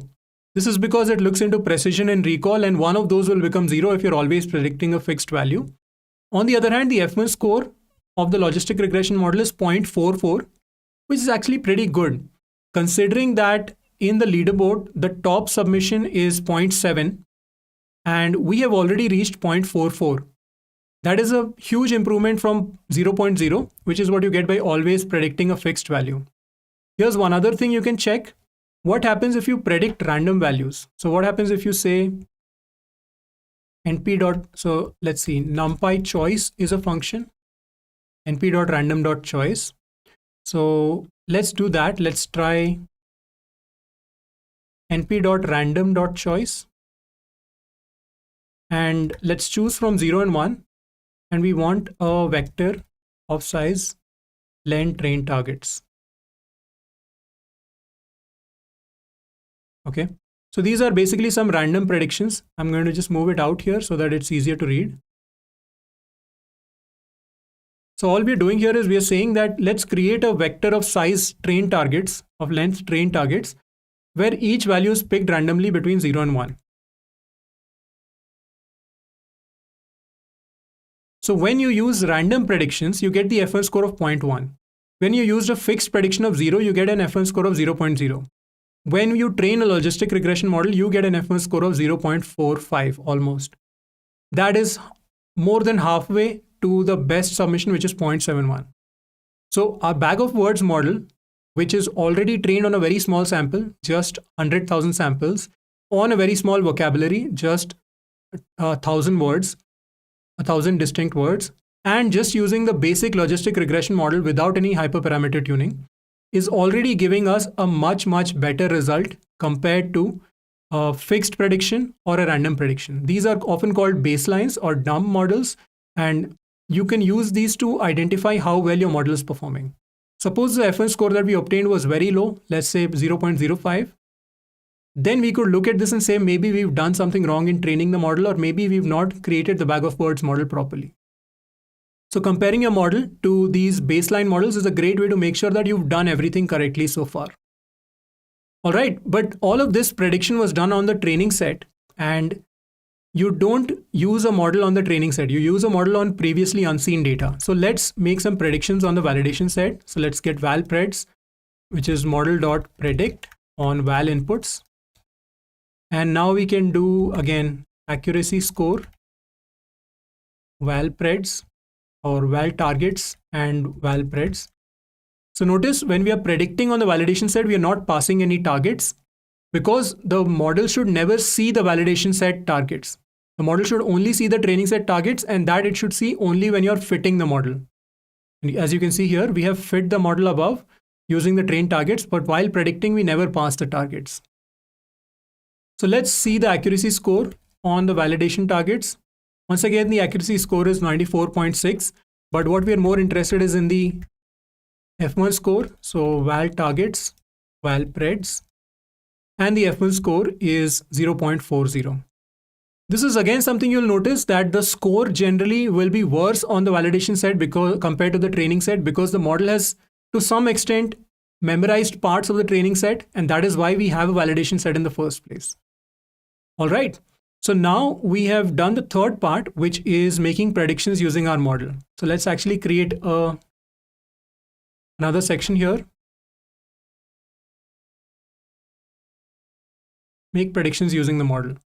And after making those predictions, we have also computed the F1 score, and looks like the F1 score is pretty good. But it also helps to maybe look at some real predictions on some real questions. So here's what I'm going to do. I'm going to pick a few questions from SincereDF. So let's say SincereDF dot question text dot values. Let's look at 10 questions. Yeah, so here are 10 sincere questions. Remember, SincereDF only contains sincere questions.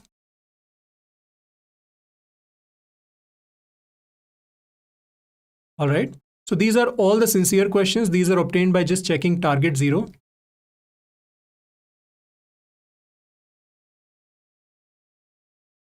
So these are all sincere questions. All of these essentially have the target. Essentially, all of these have the target 1. So let's check SincereDF.target.values 10. You can see all of them have the values. All of them have the target value 0.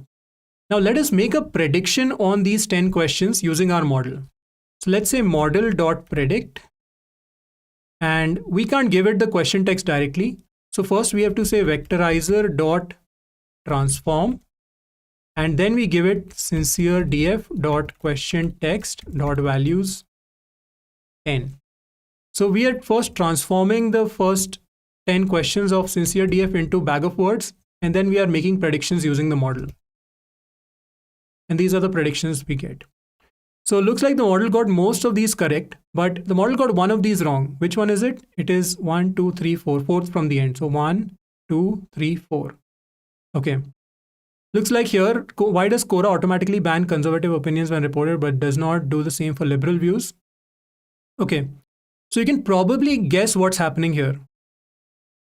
In our target, we have the value 0 because this is a fairly balanced question. It is not, well, it is still somewhere on the boundary possibly, but it is still asking a fair question. It's not offensive. I wouldn't say it is very insincere. It could be on the boundary. But on the other hand, it contains the word liberal and conservative. And those words may be words that may show up often in insincere questions, which are very polarizing. And because our bag of word model depends largely on frequencies of words and presence of words, so that's why by looking at the words liberal and conservative, it may have By looking at the words liberal and conservative, it may have classified this as a insincere question. So that is the limitation of the bag of words model. So this is something that you should always do whenever you train any machine learning model. Try to look at some actual predictions. It's all right to look at the metrics, but look at some actual predictions because that will tell you why things are going wrong where they are. Let's also look at some insincere questions. So let's see insincere df dot question text dot values 10. So here are some insincere questions. These are clearly all very inappropriate questions to ask. And now let's make predictions. Let's check the targets as well. So insincere df dot target dot values 10. So the targets are all 1, obviously. Let's try model dot predict vectorizer dot transform insincere df and question text 10. Okay, so now you can see that here it's actually getting them wrong quite often. The first question, has the United States become the largest dictatorship in the world? It got it wrong. It thinks this is a sincere question. The second question, which is something about related to skin color, it is also not able to classify that as insincere. But the third one, probably it's picking up because of these words, which are possibly more likely to occur in insincere questions. So every model that we create thinks in a certain way. So the bag of word models clearly is thinking about which words occur and how frequently they occur. So you can see why it's making certain predictions for that reason. As we study more complex models, we'll understand that bag of words is actually quite simple in its approach. It's not considering the order of words. It's not looking at punctuation. It's not looking at negation. It's dropping things like case. So it's obviously has its issues, and its application should be limited to those cases in which these limitations will not cause a major problem. So because if Quora were to use just a bag of words model, they would be classifying some sincere questions as insincere, and they would be classifying certain insincere questions as sincere. So it may not be the best approach for them, but it's better than nothing. And potentially what it could do is serve as a first level of filtering. All right. So that's how you train a bag of words model. And that's how you train a text classification machine learning model using bag of words vectors. And we have seen it how it's applied to Quora as well. Now, one last thing here, we are going to now make some predictions and submit it to Kaggle. Let's look at train inputs, and let's look at the train DF. So here is our train DF, our train data frame. Sorry. Let's look at, let me delete that. Let's look at our test data frame, and let's look at our test inputs. So our test data frame only contains question text, and these question text have been converted into test inputs, which is a sparse matrix. You can check its shape. So it contains 375,000 vectors, each of size 1000. Now we can make predictions on the test set using the same trained model. So we can say test preds equals model.predict test inputs. And that is going to take all these test bag of word vectors, which have been transformed using the vectorizer trained on the training set. And now we want to check the accuracy of these predictions, but we are not given the predictions for the test set. What we have to do is submit these predictions to Kaggle. So to submit these predictions to Kaggle, we have to create a submission file. How do we create a submission file? So remember, there is this submission.csv file that we had, submission.csv.zip. So we need to load up the submission.csv.zip, which we've already done in subdf. And what we need to do is, against each question ID, we need to make a prediction on the test data. Now these question IDs are in the exact same order as the test data itself. So CD71610B3, CD71610B3. So here's a quick trick that we can use. I can simply say subdf dot prediction equals test preds. Okay. And before I execute this, I just want to show you what the, and remember subdf only contains all zeros. So subdf predictions only contains all zeros. But once we do subdf dot prediction equals test preds, Now you can check subdf.prediction.valueCounts, and it's going to contain some ones as well. All right. So now it contains both ones and zeros. We have verified that here. So now we've taken the prediction that our model has given, our logistic regression trained model on the training set, and we have put those predictions into this data frame called subdf. And now let's save it as a file. So now I can say subdf.tocsv, submission.csv, and I'm just going to set index equals none. And I'll let you figure out what this does. But basically, if you don't pass this, then pandas, the toCSV function, is going to add another column called index where it's going to put these random numbers, which I don't want. You can experiment with and without and see what the difference in the output file is. All right. So now we've created a submission file. Now, if we go into our files tab here, we should have a submission file. And I can click this. So I can, okay, the file is too large. So I can just download this file. And I can also display the first few lines of this file. So using head, you can see that it contains a question ID and it contains a prediction as I expect.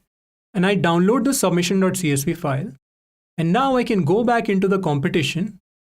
And now I can click late submission. Once I have accepted the rules of the competition, I can click late submission. And I should be able to upload the file. Oops. Okay, looks like I can't upload the file here because this particular competition is what's called a kernels only competition. So Kaggle has two kinds of competitions. One is where you can directly submit a set of predictions as a submission.csv file. That's when this file upload option is open. But in this competition, if you go in here, you will see that this competition is a kernels only competition, which means that you have to make a submission by creating a notebook on Kaggle. So if you check the kernels FAQ here, you can see that you have to make a submission by first creating a notebook on Kaggle. And there are a couple of ways in which you can create a notebook on Kaggle. One is by clicking submission and then creating a new notebook here. So you can, okay, not here. Well, you can go into the, so there are a couple of ways you can create a notebook on Kaggle. One way you can do it is go into the code tab of the competition and create new notebook. But here's another way I'll show you, which is easier to work with if you're working on your own computer or on Jovian. So let me save this file. And once I save it, I can come back here and on Jovian. And now this notebook would have been updated on Jovian. So you can see Cora text classification live has been updated on Jovian. It has download, explore dataset, implement, make predictions. All of that is done. Okay. Now I can go up right to the top and click run and select run on Kaggle.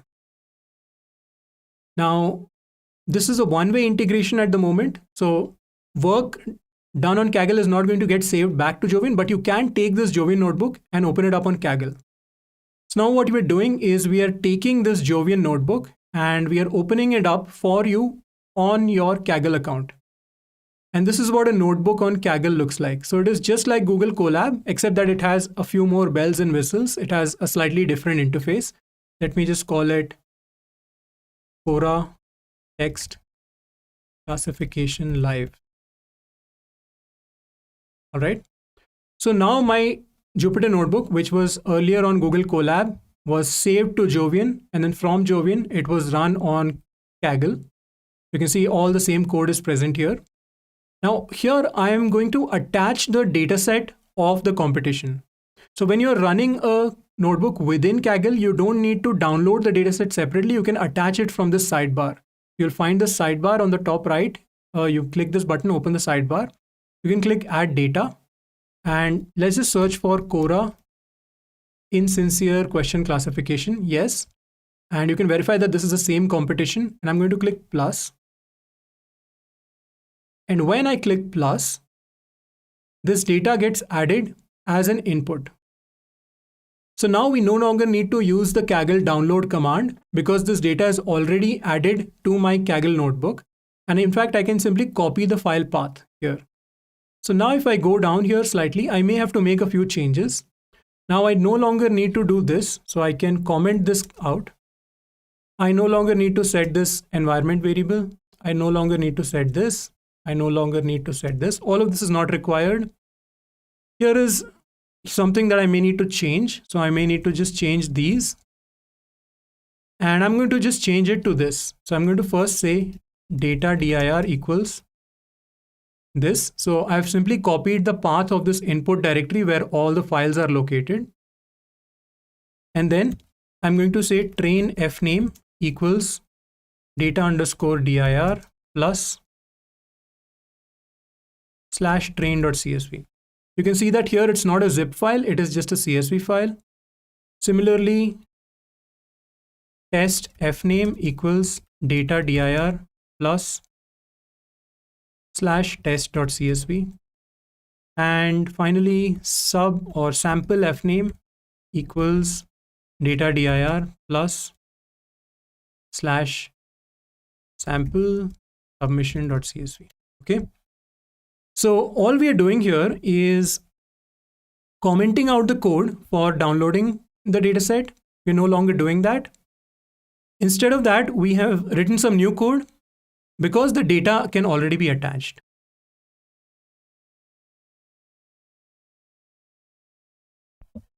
And this can take a moment to start, but once it's started up, you can see here now we have the data directory set up. And I'm going to do restart and clear outputs just so that all the outputs are clear. And now I am going to import pandas as PD. And now when I say pd.read CSV train underscore fname, it is going to use this path dot slash input slash Cora instantier questions classification slash train.csv. And it's going to pick up this data frame. And I can check it out. And I can run the future cells and I can just make sure that all the data is getting loaded properly. So indeed, all the data is loaded properly. Great. Now we can go down, we can keep running all the code all the way down, but we don't have to do it. As long as we have this notebook and you scroll down here, you see that it is connected to this competition. It shows you an option to submit this notebook to the competition. So if you click submit, what's going to happen is Kaggle is going to run this notebook from top to bottom. It is going to generate a submission file because we have some code at the end to generate a submission file. And then it is going to look for that submission file in the generated output. And it's going to submit that submission.csv file directly to the competition. Okay. So before I hit submit, one last thing. If you go down here, you'll see that internet is turned on currently in this notebook. You will have to turn off internet because this competition specifically does not allow Kaggle notebooks which can connect to the internet because this competition does not allow using any external data. So you need to turn off the internet and then you can go in here and you can click submit. And now we are submitting this competition. Now we are submitting this notebook to the competition. So you can actually see the status of the submission. You can actually go in here once it starts running. You can go to the next tab. So you can open it up in a new tab and you can see the logs from the execution. Okay. And you can continue to edit the notebook and save new versions and make more submissions. But the idea is, just to repeat, you take your notebook, which is present on Colab, you save it so that it comes back to Jovian. Then you run that notebook on Kaggle. And on that Kaggle notebook, you go ahead and you remove the code which has the data download code. And instead, you can add some code which is going to just refer to the right data directory on Kaggle. Now, I want to show you a quick trick here while our submission is being processed. If you just check os.environ on Kaggle,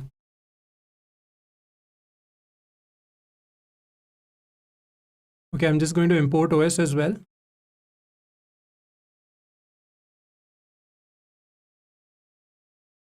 Yeah, if you just check os.environ on Kaggle, it has certain Kaggle specific environment variables. For example, let's see Kaggle kernel runtime, right? So it has this environment variable. So you can check for the presence of this environment variable to check if you are currently within a Kaggle dashboard or not. So you can say something like is Kaggle equals Kaggle kernel runtime in os.environ. All right. And then you can do something like this. You can say if is Kaggle then do all this. Else,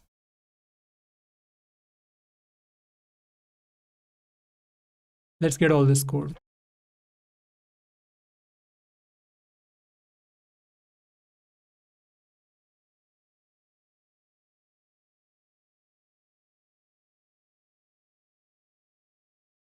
Let's get all this data download code as well.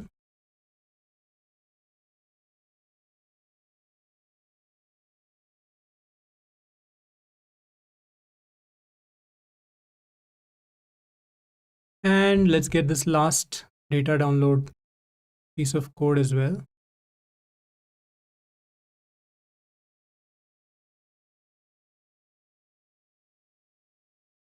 And I believe we also need this last cell where we configure the Kaggle conf directory. Yep. So just with this one line of code or this one cell of code, we are checking whether we are currently in Kaggle by checking Kaggle kernel runtime, whether that environment variable is present in os.environ. If it is, then we are in Kaggle notebooks. If not, then we are in Colab or wherever else. And if we are in Kaggle, then we simply set the data directory. If you're not in Kaggle, then we first download the data and then we go ahead and work with it. Okay.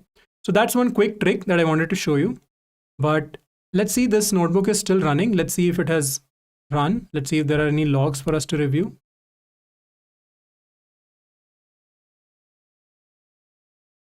Yeah, so there are a bunch of logs, but looks like it's still running. So in the meantime, here's one last thing that I'm going to do. I'm just going to take all this code and put it back into my Colab notebook right at the top.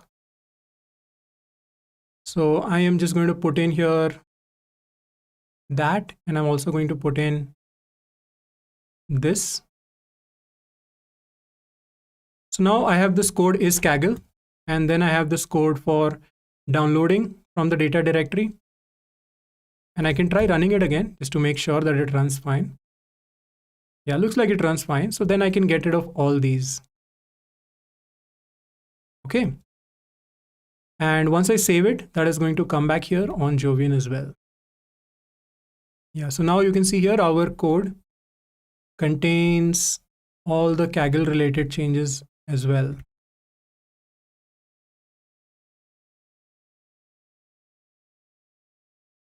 Okay, not yet. Maybe the next time we save it. Okay, let's see if this notebook is executed. It's still running. Maybe it's still going to take a little more time. Yeah, looks like the results are almost out. So when you, so now it says save and run complete.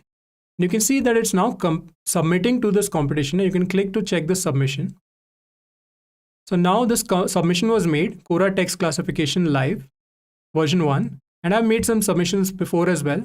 But you can see that this submission led to a score of 0.3729. So coming back to my notebook, remember here on the training set, the score was 0.44. On the validation set, the F1 score was 0.40. And on the test set, finally, when we made a submission, so there's a private leaderboard and public leaderboard. The test set itself is split across a private and public. But on the test set, my score is 0.39. Well, so these three scores are not too far off. 0.44 is higher than 0.40. That is expected because you have training data, you have some overfitting, you have some memorization of data. Then you have the test data set 0.39, which is slightly worse than the validation set, but it's close.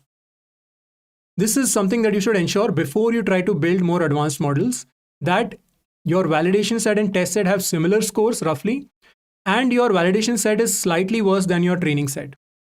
Now, how much worse your validation set is compared to your training set can help you determine how much overfitting there is and how much hyperparameter tuning you may need to do. So all of those things are things that you'll have to keep in mind when you train a proper machine learning model for a real world dataset. And that is something that we'll continue to look at in future tutorials. Now, just to recap everything that we've done today, So we looked at text classification with bag of words, and we looked at that by looking at the Cora insincere question classification. where we are given questions. We are given 1.3 million questions, and they are given labels 0 or 1, 0 meaning sincere and 1 meaning insincere. About 94% of them have the value 0, which is that 94% of them are sincere, and about 6% are insincere. We have to train a model which can automatically classify questions as sincere and insincere. And we are given a test set on which we have to make predictions and submit it to Kaggle. So the way we did this is by starting to download and explore the data. Now on Google Colab, the way we downloaded the data was by simply setting this Kaggle config directory, adding that kaggle.json file in our Google Colab by uploading it. It is downloaded from our Kaggle account. Then using the Kaggle command line tool to download the train file, test file, and sample submission file. And then finally creating these file name variables that we could use later. Then after these files were downloaded, we loaded them up using pandas. So we loaded up these files. I think this is not required anymore. So we loaded up these files using pandas, and we saw that there were 1.3 million rows, and we had 3 columns: QID, question, text, and target. The targets could be 0 or 1, 0 indicating insincere. And these are some sincere questions. Questions look good. These are some insincere questions, clearly questions with a lot of problems. And we saw that about 94% of questions are sincere and 6% are insincere. That is why accuracy may not make sense as a metric, because you can get 94% accuracy just by predicting 0 all the time. And then we looked at the test data frame, which contains about 375,000 questions which do not have any labels. So we have to create a submission file where we put in predictions for each of the questions in the test set, and then we have to submit that prediction to Kaggle. The way we do that is, well, first we created a working sample from the raw training data frame. We picked a sample of 100,000. Now, one thing you may choose to do is, while submitting to Kaggle, change this working sample size to maybe 1 million or the full data set. So you could do something like if is Kaggle, then you could say sample size equals len raw df, which is just the full thing. Else, just use the entire, just use 100,000. So that's something that I'll leave to you if you want to try that out. And one thing I encourage you to do is run it on the entire data set and see how much better the result gets. Now in the sample data frame, we have picked 100,000 rows. And the way we are going to use the sample data frame is we're going to create bag of words vectors. Now the way bag of words works is by creating a list of all the words across all the text documents. So if these are the documents, we create a list of all the unique words. And then we turn each document into a vector using the counts of each word in that document. The limitations there may be too many words in the data set. Some words may occur too frequently. Some words may occur too rarely, and a single word may have many forms. So all of these make it a little impractical to use bag of words directly. That's why we perform a bit of pre-processing. The first is tokenization, which is to split a document into words and separators, for which we use the word tokenize from nltk.tokenize, and it may require downloading some additional resources. So word tokenize is going to take a document and convert it into a bunch of tokens, which could be words, punctuations, semicolons, etc. And this is an example. After doing tokenization, one thing that we do is we remove commonly occurring words like a, and, the, not, etc. So for this, we use the stop words corpus from NLTK. Specifically, we use the English stop words corpus. Now keep in mind that the English stop words corpus can contain a bunch of stop words that you may want to keep, things like not, haven't, hasn't, etc. Especially for things like sentiment analysis, where those words can convey a sentiment. In this case, they don't matter too much for us, but you can try with and without some of these stop words. And after removing stop words, a lot of the words go away. We may have to be careful that we lowercase the words before we remove stop words. So that's why we have a helper function here. And then we do another thing called stemming, where we take these words like go, gone, going, and we reduce them to their root form like go, or birds, bird can be reduced to bird. So we use the snowball stemmer for the English language, and this is how it works. Now notice that stemming does not always create sensible words because it is based on a hard-coded algorithm. It is not looking up a dictionary, but that is what makes it really fast. On the other hand, there is another technique called lemmatization, which will give you meaningful words from the dictionary, but that is very slow. and something that you may want to avoid for a large data set. So here are some stemmed examples. Adopted becomes adopt, encourage becomes encourage without an E. And similarly, let's see, states become state. Now, once we have all these preprocessing techniques understood, we can then implement bag of words using the count vectorizer class from scikit-learn. So first we created a sample of just 5 questions. These are the 5 questions we took a sample of. Then we imported count vectorizer from sklearn.featureextraction.text. We created the count vectorizer and then we fitted it to the question text. By fitting, we simply find out the list of all the words that are present in the vocabulary in the entire dataset, and that gave us a vocabulary. Then we used the fitted model, the fitted count vectorizer, to transform our question text into vectors. So for each of the question text, we create a vector. That is done by using a small vec.transform, and that gives us vectors for each of the 5 questions, and these vectors are of the same length as the vocabulary, and the numbers in these vectors indicate how many times the words in the vocabulary occur in this particular text. Now remember that bag of words is not reversible. Going from this to this is possible using count vectorizer, but given just this, you cannot recover the original sentence. So keep that in mind, that it is a destructive operation. It's not completely reversible. Next, having understood how to use count vectorizer, we added stemming, tokenization, and stop word removal. So it contains its own tokenizer, but we defined a custom tokenizer that also performs stemming. And then we also passed it a list of custom stop words. And we also said that we want to lowercase the text, and we also said that we want to limit the vocabulary to the 1,000 most commonly occurring words. Then we said vectorizer.fit sampledf.question text, and that created a vocabulary of size 1,000 containing the 1,000 most frequently occurring tokens, and all these tokens are also stemmed and stop words have been removed. Now, using the vocabulary, using the trained vectorizer, we can take the entire sample dataset, which is about 100,000 questions, and convert all the questions into vectors. So now we got 100,000 vectors of shape 1,000. Now we could also look at specific vectors here. So this is the first question: what is the most effective classroom management skill? And when we convert that into a vector, we can see that that vector contains a lot of zeros because it's of vectors of length 1,000, but a few ones in the places where these words occur. In the same way that we did for the training set, we can also do this for the test data frame. But remember that we should use the same vectorizer. We should not fit the vectorizer on the test data frame, because then the vectors will no longer make sense. So any model trained on the training inputs will not be able to make meaningful predictions on the test inputs. This is a very subtle but important point. So think about it and convince yourself why this is important. Then we looked at how to train ML models for text classification.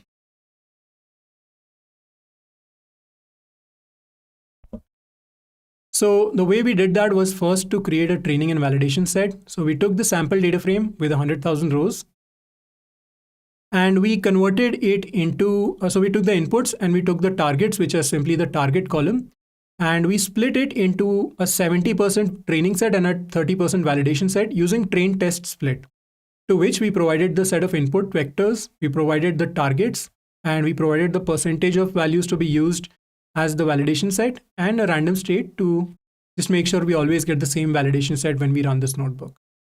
So then we got a training set or training inputs containing 70,000 vectors of size 1,000 each, and a training targets containing the corresponding 70,000 targets from the sample DF. Similarly, for the validation inputs, we got 30,000 input vectors and 30,000 targets. Then we trained a logistic regression model. We trained a logistic regression model with max iterations of 1,000 and a solver stochastic gradient descent, because these are better suited for the kind of model that we are training. Let me just update that small typo there. Because we have a large data set, so we need more iterations and we need a better solver. And we fit it. It took about 30 seconds. It's the simplest possible model. And we made some predictions using the model. So we called model.predict on train inputs. We got some targets. We compared those targets to the predictions using accuracy score. And we got a 95% accuracy. But we realized that we can get a 94% accuracy just by always predicting 0. And we can, so that's why we looked at the F1 score. And the F1 score was 0.44, which is not bad considering the F1 score for the always predicting 0 is completely 0, and F1 score for always making random predictions is 0.1. This is something that you should always do. You should always make random predictions and fixed predictions and see whether your score from your model is better than that. If not, you've made some mistake in the modeling process.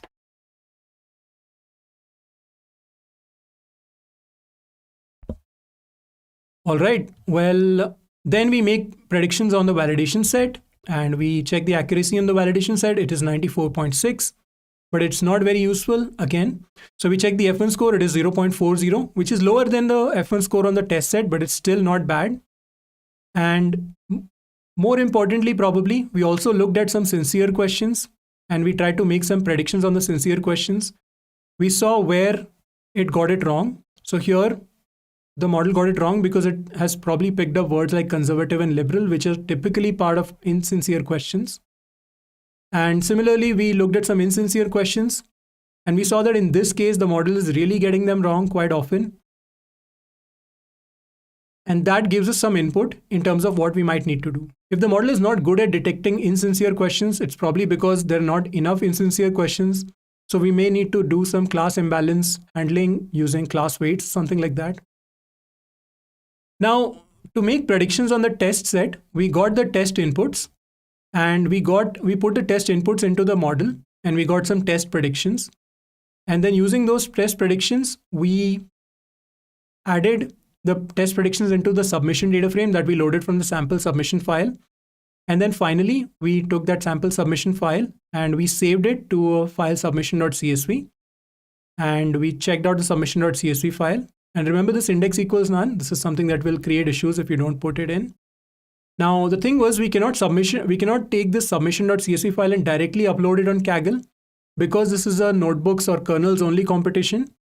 Now, a lot of Kaggle competitions allow submitting submission.csv files directly, but in this case, what we had to do was we had to take this notebook and we had to run this notebook on Kaggle. And we had to do some code modifications in this notebook. So we had to just account for the fact that if we are in Kaggle, we don't need to download the dataset from Kaggle. We simply can connect the competition here. So we can go into the data section and connect a competition and then simply use that competition data, which is loaded up as a local directory. So that's where we define this variable is Kaggle, which simply checks the runtime type and which checks the presence of an environment variable and informs us that we're currently inside Kaggle. So if we're in Kaggle, then we simply use the data directory that is provided here by connecting. Otherwise, we download the dataset using the Kaggle command line tool. And of course, we will need the kaggle.json file next to the notebook to make this work. And the rest of the code is the same. And we just went down here and we had to turn off internet for the specific competition. This may not be required for every competition. For this one it is. But then we clicked submit. And what it did was it ran this entire code, which means it first created the bag of words model, then it trained the logistic regression model, then it made predictions on the test set, then it created a submission.csv file. And that submission.csv file, so you can in fact see the output of that here. You can also check it on your Kaggle profile. So that submission.csv file, which you can verify here, that submission.csv file was automatically submitted to the competition. And on submission to the competition, it gave a score of 0.397. Now, if you go back to the leaderboard here, you can see that 0.397 is close to 0.4. And that is actually not very far from the best score, which is 0.7. It's in fact much better than 0.1. So we are halfway there. 0.1 was what you would get if you made a random submission. 0.4 is what we're getting with bag of words. So we're halfway there. But if you scroll down in the leaderboard and try to find the position at which you have 0.4, you'll see that it is very low because bag of words is a very simple model. And there are many much better models that you can use that we will look at over the course of the next few tutorials. And most people have used a lot better models. That's why you'll see that 0.7 is actually about the first 1,000 submissions are all 0.7 and above. But that should not stop you from rightly interpreting the score as something useful, right? So even though let's see, 0.7, 0.4, So 0.4 is roughly about, so 0.4 is roughly about 1367 out of 1396. So about 1350 out of 1400. And of course, we are using a very small fraction of the data. We should be using the entire data set. We should be using a larger vocabulary. We should be training a more complex model. We should possibly be experimenting with some of the bag of words parameters, some of the count vectorizer parameters. So we should be doing a lot more experiments, maybe using tree-based models, and we'll get a much better result. And I encourage you to try that out when you're working through this tutorial. But try to understand that the bag of words is just the beginning. And over time, we will train more models. But the only thing that will really change is this portion. Instead of implementing bag of words, we're going to implement something else. The rest of the pipeline is going to remain the same, which is loading the data, exploring the data, and then creating machine learning models and making submissions to Kaggle. So understanding this machine learning pipeline, making sure that everything is working properly is very important so that then we can experiment with each strategy on the same real world data set. So let's come back and work on that next time. Now, if you haven't done so already, you should head over to 02nlp.com and you should enroll in the course, and you can go into this lesson and you can mark this lesson as completed. We will have an assignment, a bunch of assignments, and we will also have a project. So stay tuned for the announcements. And if you have any questions at any point, either go into a lesson and go under discussions and post your question, or you can also go back and you can post a discussion on the course page itself. Now, the entire code will be available here. So you can go in and check the code. The entire recording is also available here. You can view the recording here. And all the resources, all the links that we've used, all the resources are also available here. So with that, we reach the end of this lesson on bag of words. This is natural language processing 0 to NLP. I'll see you next time. Thank you and have a good day or good night.